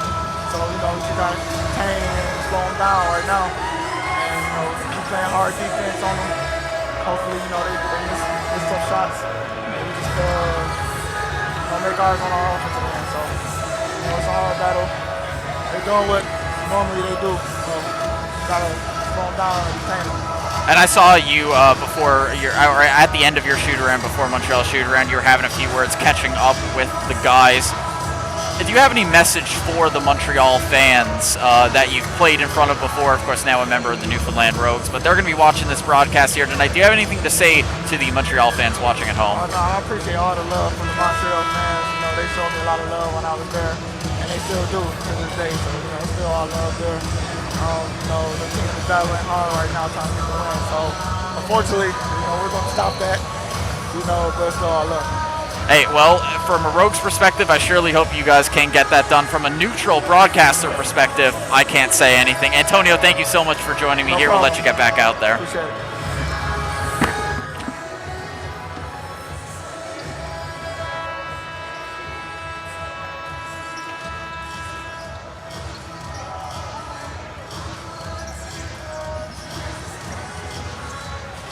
Peter Easton having a little bit of trouble there on the bench as we zoom out and get back to the action here on the court at the Mary Brown Center. Nick, Peter Easton always finds himself in trouble, I've noticed. He just looked a little lost there. You can see he's waving to the fans. Oh, and that one will be Rogues' ball as, well, this fourth quarter getting off to a hot start here, catching myself off guard as now the Rogues will have a chance to inbound once again into Robert Hobson. Nick, I can't help but notice that Anthony Oddly is still on the floor. Wondering if that's going to be a bit of an adjustment throughout the series. Lewis Jonkum now up to 10 points in this one. He has hit double-digit scoring now for the third time this season. Shout out to Lewis Jonkum, and a foul is called, I believe, on, we're going to see here. We're going to wait for the in-house announcer, our sideline reporter Colby Marsh, to have the official verdict, but I'm not exactly sure what happened there, James. Yeah, no, Nick, I didn't see anything, frankly. I have no idea what could have been the call there. They called it on Mason Jones, but I'm not exactly sure what the foul was for. Yep. But nonetheless, it's going to be Rogues' ball. Well, Coach Williams will take it, Nick, but... Well, no, they're going to change it here. Oh. The referees are just having a word. I believe they're going to inbound here. Mason Jones is going to inbound. So a little bit of a miscommunication from the officials on what exactly their call was there. But nevertheless, we're still underway here. 11:30 left to go here in this fourth quarter. Nick, it is not often that we are as dumbfounded as we just found ourselves over what transpired in a BSL game. Nonetheless, Toundra basketball. And another stoppage in play as they try to fix an issue with the scores table, or a correction, I should say. It will be Nervins Demosthenes inbounding once this issue has figured itself out.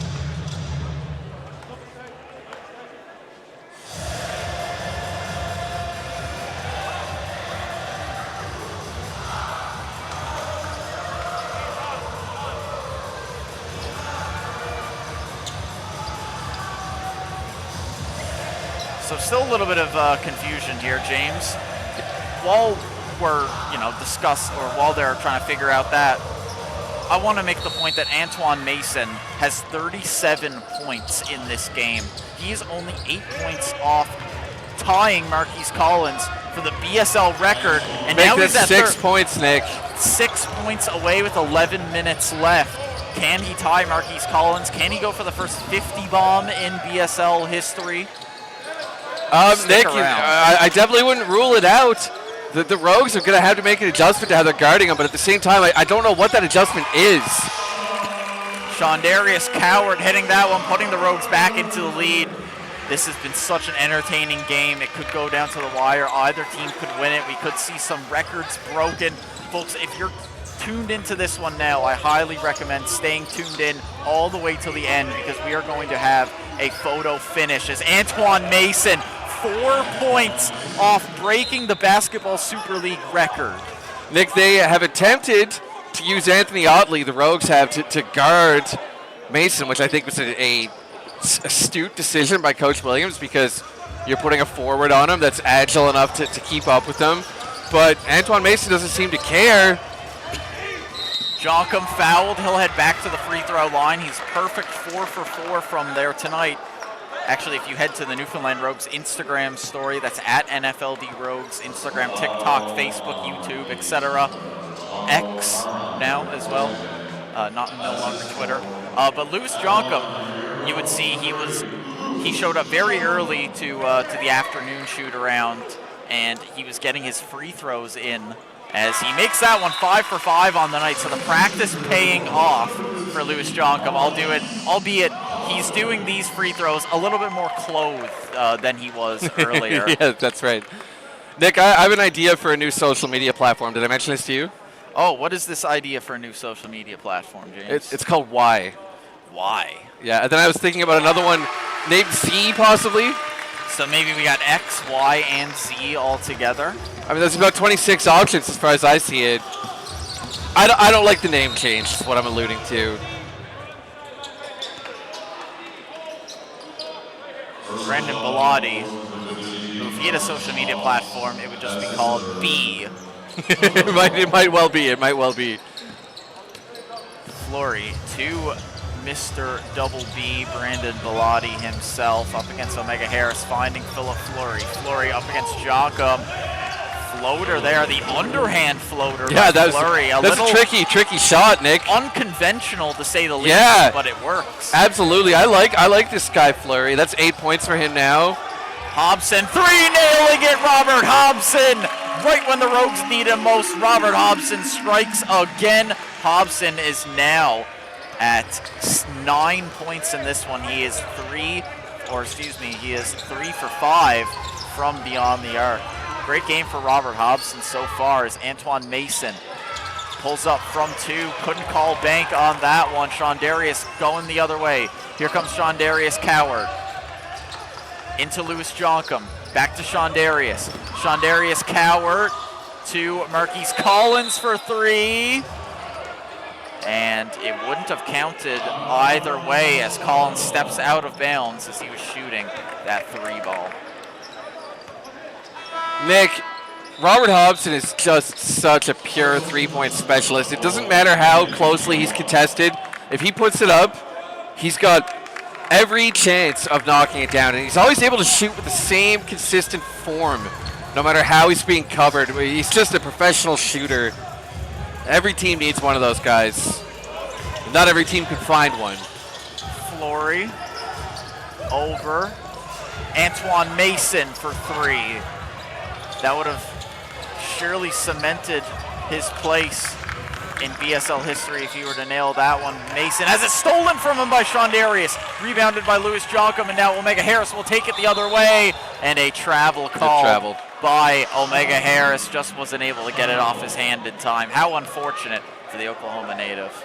And Nick, one wonders if fatigue is starting to set in for Antoine Mason.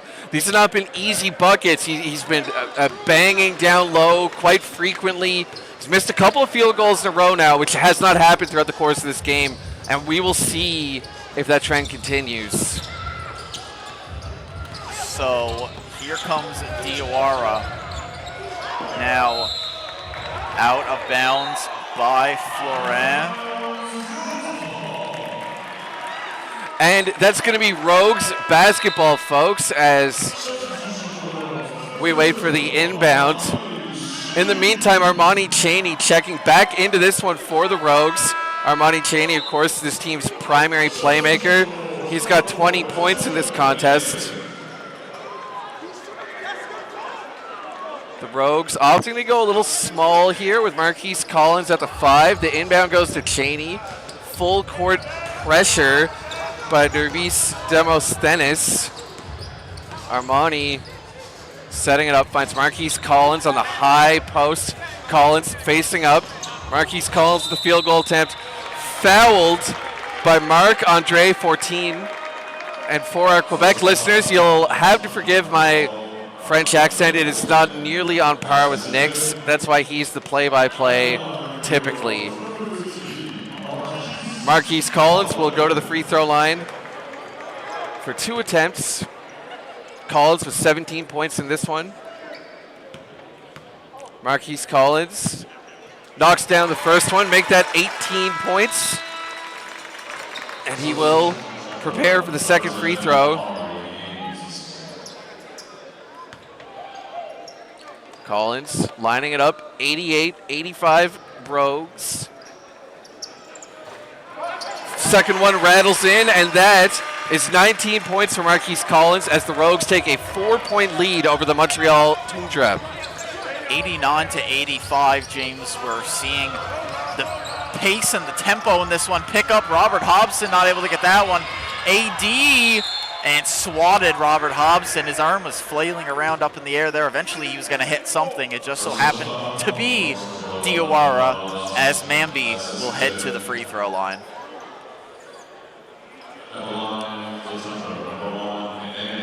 Nick, it's been a surprising amount of time since Antoine Mason scored. I mean, it's kind of funny to say that because you don't expect somebody to score every possession until they put on a game like this one.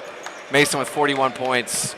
Antoine Mason, who at the end of the third quarter sat at 37 points, 9 rebounds, a steal, and an assist to go with that.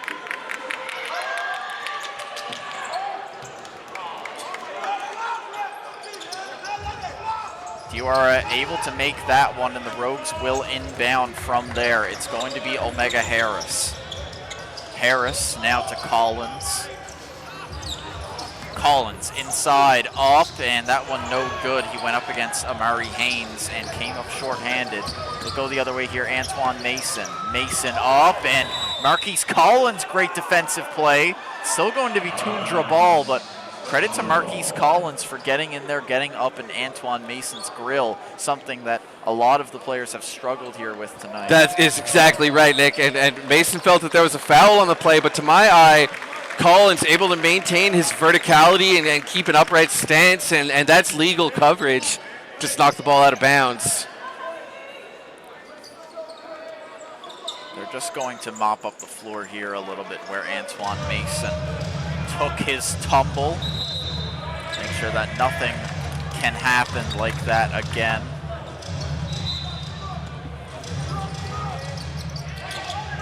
So in comes Diawara here. Great inbound to Bellotti, finding the open man, Antoine Mason, who is 4 points off of tying the Basketball Super League record for the most points of all time. 5 points off breaking it and holding it outright. Antonio Davis, will go the other way. Bursting past 2, he'll hold up and find Armani Chaney, who will take his time. Chaney, who's at 20 points in this game, fouled hard there under the basket. Amari Haynes is pleading with the official, and a tech is called. Well, Nick, I think the tech was issued there because, to be completely honest, that was unequivocally a foul on Amari Haynes. I mean, I cannot imagine what he was protesting there. There was clear contact. And so for him to protest so vocally, I think the refs maybe wanted to just send a message. So Armani Chaney going to head to the free throw line here. As you can see, our Rogues action cam catching all the action down low. Chaney now will have 2 more attempts from the charity stripe. 3-point lead for the Rogues could be extended to as many as 5 if Chaney can convert. Excellent free throw shooter is Armani Chaney. He led the Rogues in free throw percentage last year. Omega Harris leads them this year in that category. Nick, you would not expect that anybody would be able to surpass Armani Chaney from the free throw line, but Omega Harris has done it this year. And now Armani takes the additional technical free throw. And there we go, Armani Chaney, 3 points. Well, we're going to cut to a graphic later during the next timeout about the league leaders. And let me tell you, folks, the Newfoundland Rogues have a lot of them. As that one goes up, foul. No foul, it will just go for out of bounds. So Brandon Bellotti will inbound, 12 seconds left on the shot clock. It is a 5-point lead for the Newfoundland Rogues. Nick, the way that this game has been officiated has really changed throughout the course of it. You see more physicality. And one there. Fantastic finish there from Nervins Demosthenes. He will head to the free throw line with a chance to cut the lead down to 2. Big moment in this game for the Toundra. That's one of those make or break buckets. Absolutely, Nick. A potential turning point in this contest. At this point in the game, every bucket matters. This one is going down to the wire. So, folks, a timeout has been called, which means we'll have a chance to talk about the graphic I was alluding to earlier, as the fans are going to get loud here for fan of the game, so we're going to try and keep it as, I guess, hearable as possible. But James, the Newfoundland Rogues are top of the charts. Armani Chaney, Marquise Collins, Omega Harris, all leading the league in one stat or another. So as we have a look here, Armani Chaney is fourth in first in points per game, 28.7 points per game. Marquise Collins is fourth in that category with 22.6 points per game.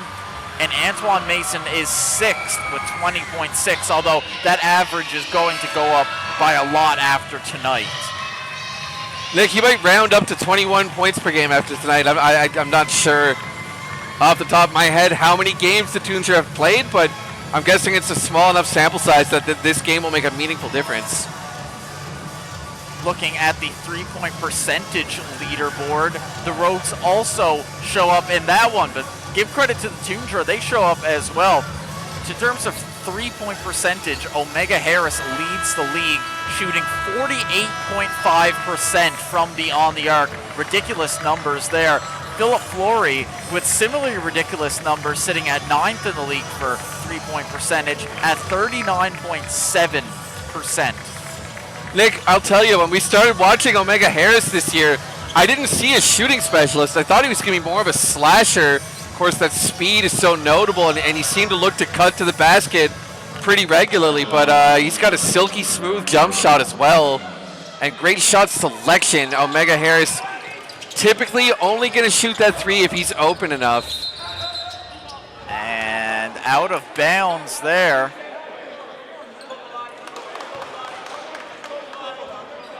So the Toundra penalized.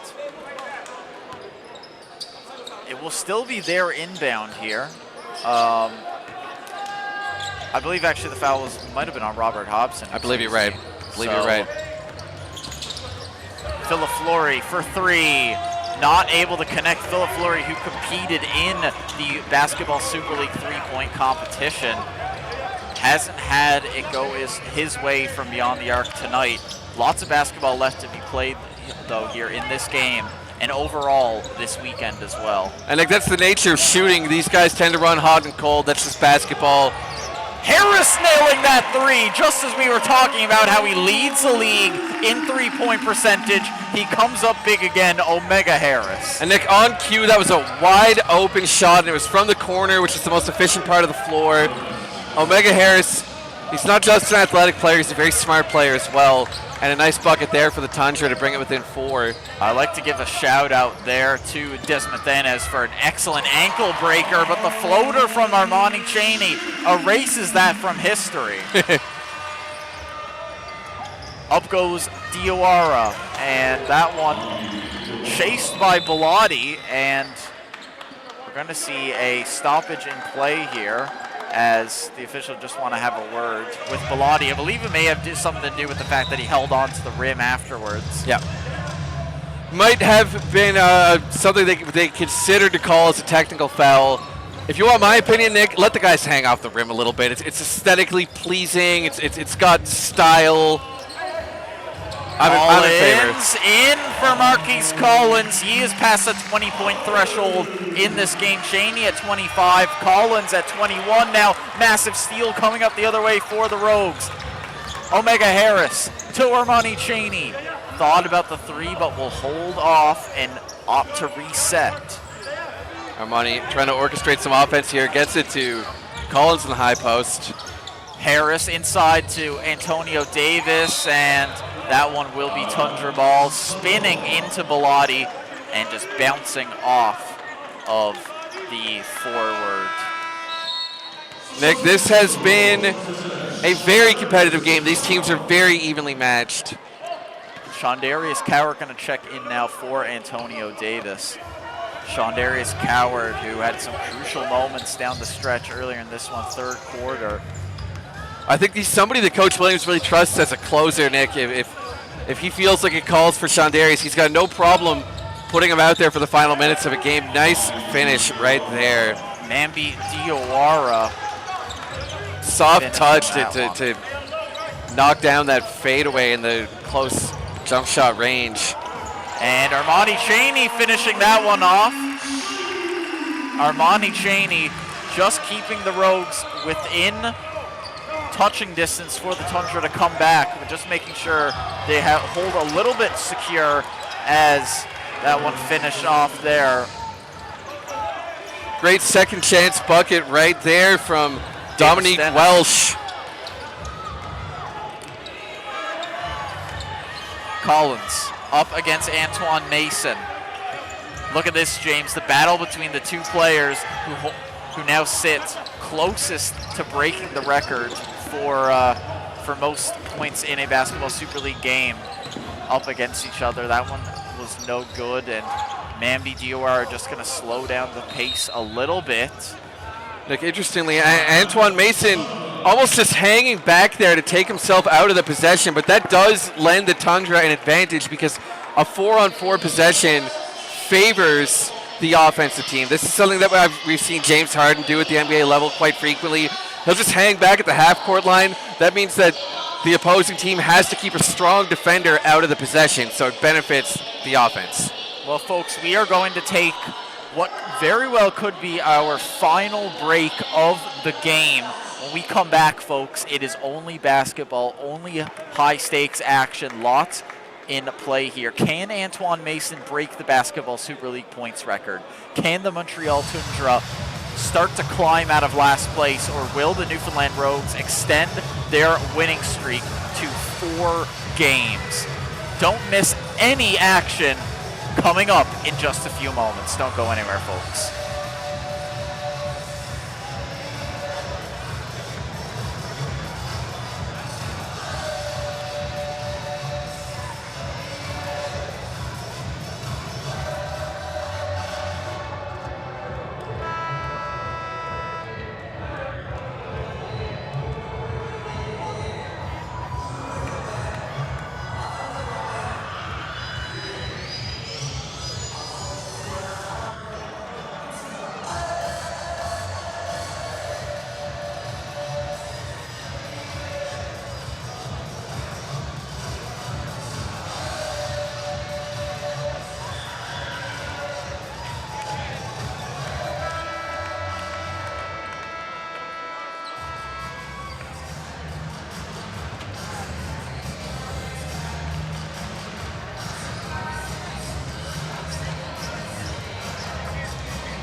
Back underway here at the Mary Brown Center. We had our final break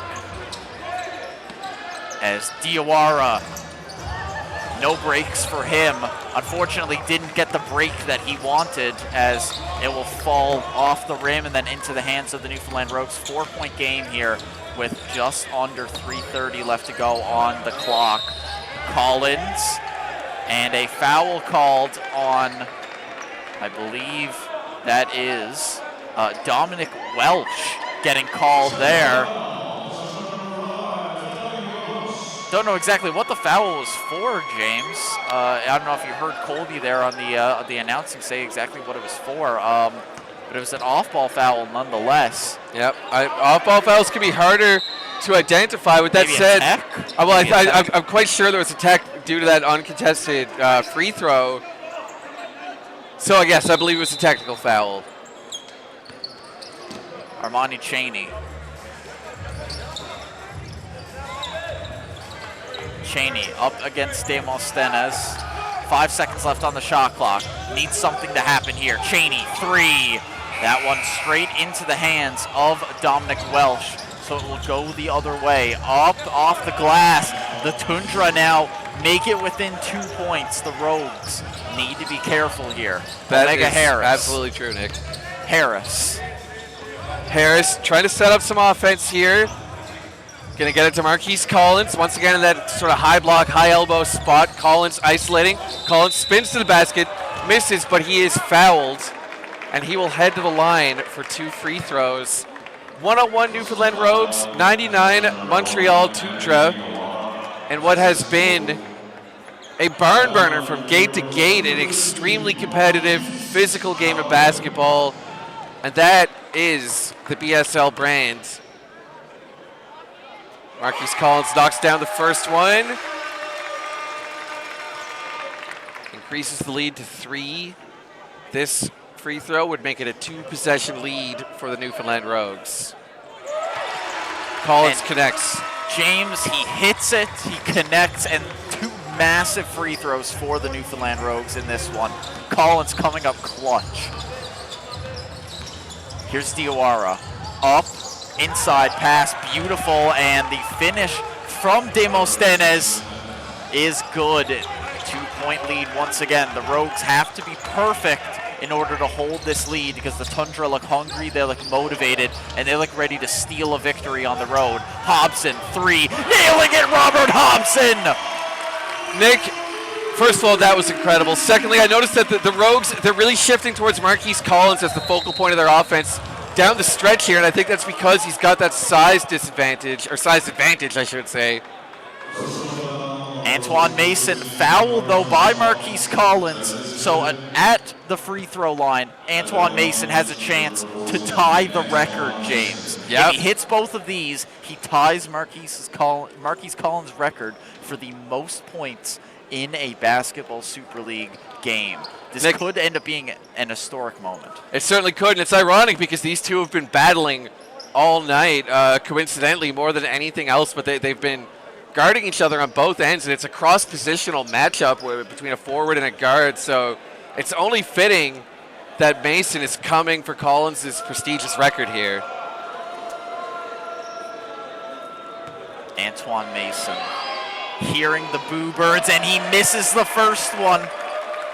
A player of his experience and professionalism, you wouldn't think that the boo birds would get to him, but sometimes they get to all of us, They James. get to all of us, Nick. I know I'd be having a difficult time here tonight if I was getting booed every time I made a bad call, say, although I think we've been pretty tight tonight, but you understand the sentiment. Maybe a call that the booer disagreed with.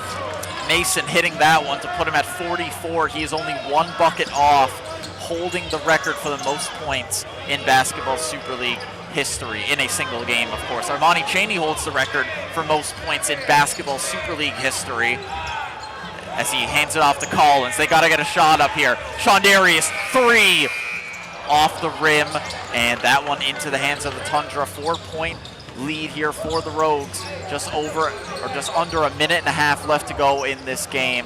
Things are getting really tense here at the Mary Brown Center.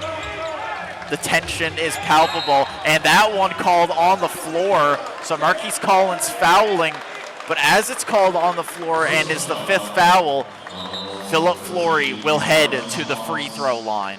Nick, I wanted to make a comment about how the Toundra guarded that last possession. They sent the double to Marquise Collins very late, and that's a very effective way to trap because by the time Marquise was being double-teamed, there was very little time left on the clock. It would have been almost impossible for him to make a smart read, and that's just effective defensive pressure. So I believe Marquise Collins is coming off here, James. That is very surprising to me, Nick. And we're going to see Antonio Davis come back on. So Antonio Davis brought on in the final moments against his former team as Philip Flory nails both of those free throws. 2-point game.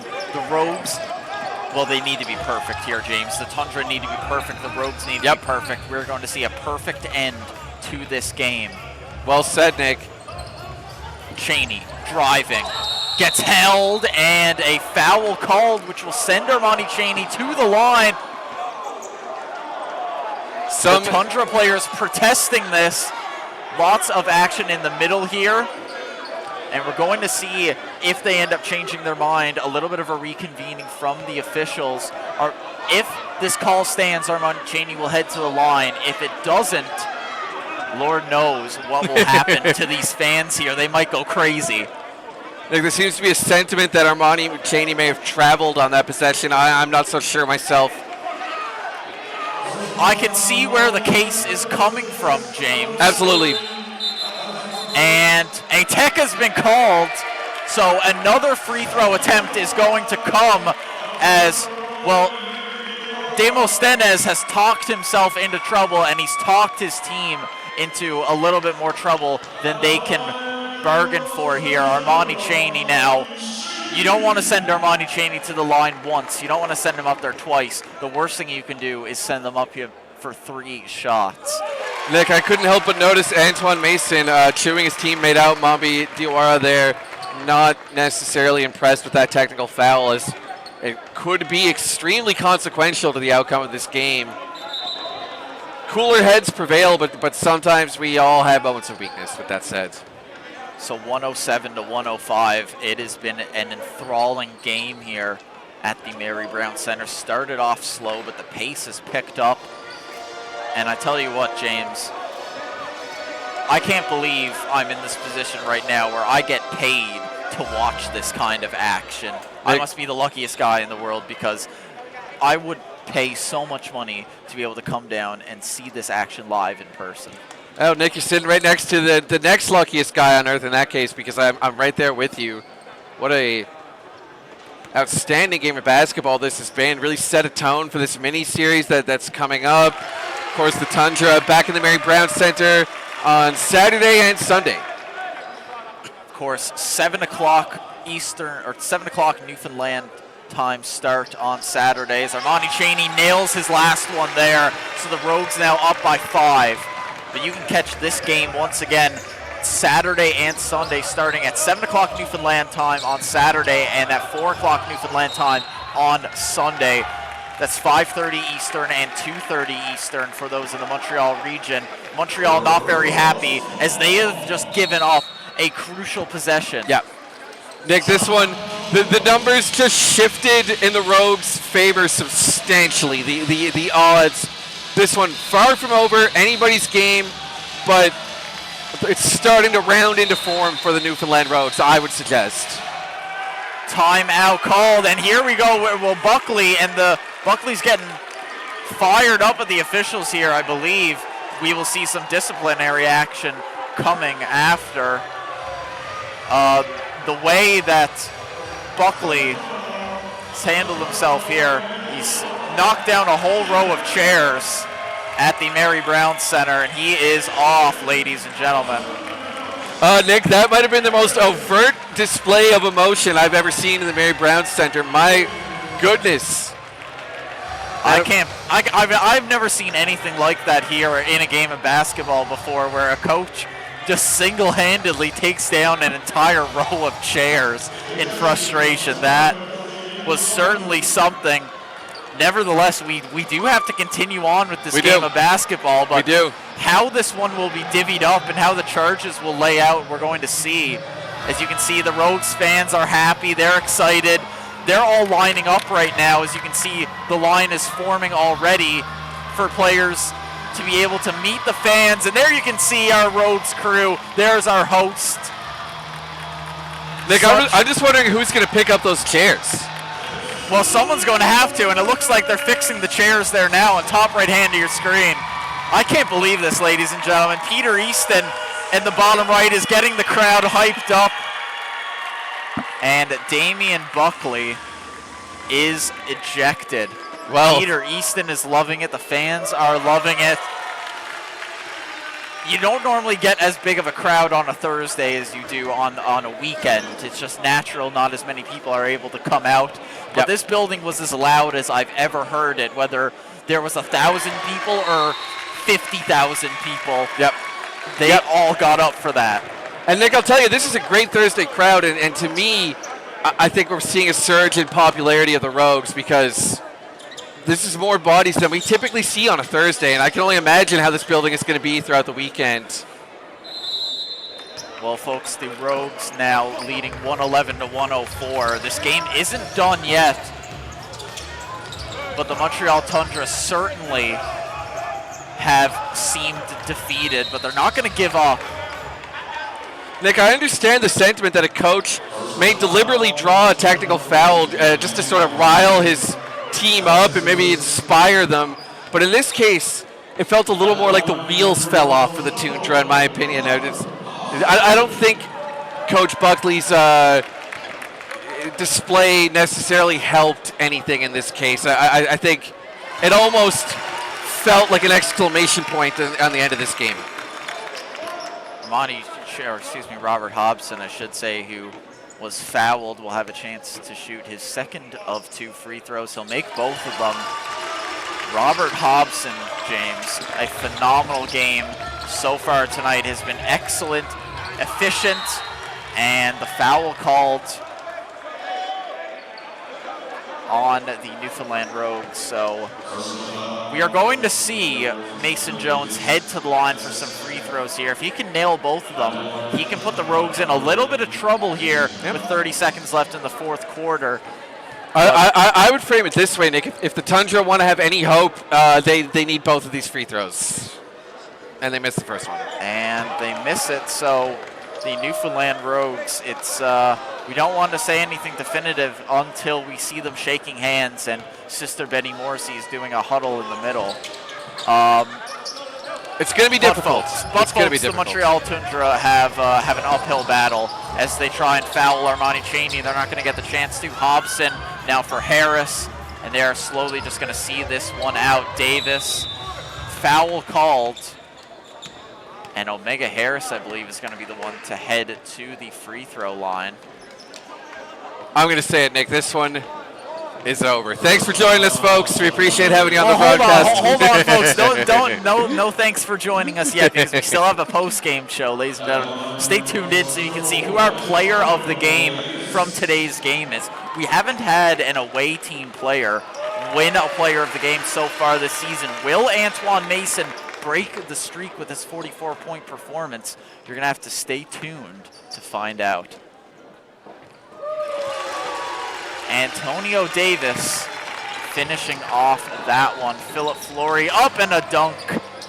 And the crowd, what would have got them going at any other stage of this game, now has them saying, well, Omega Harris, see this one out already for us, and that's exactly what he's going to do here. The fans going crazy here at the Mary Brown Center. There you can see all the fans who pay great money for their courtside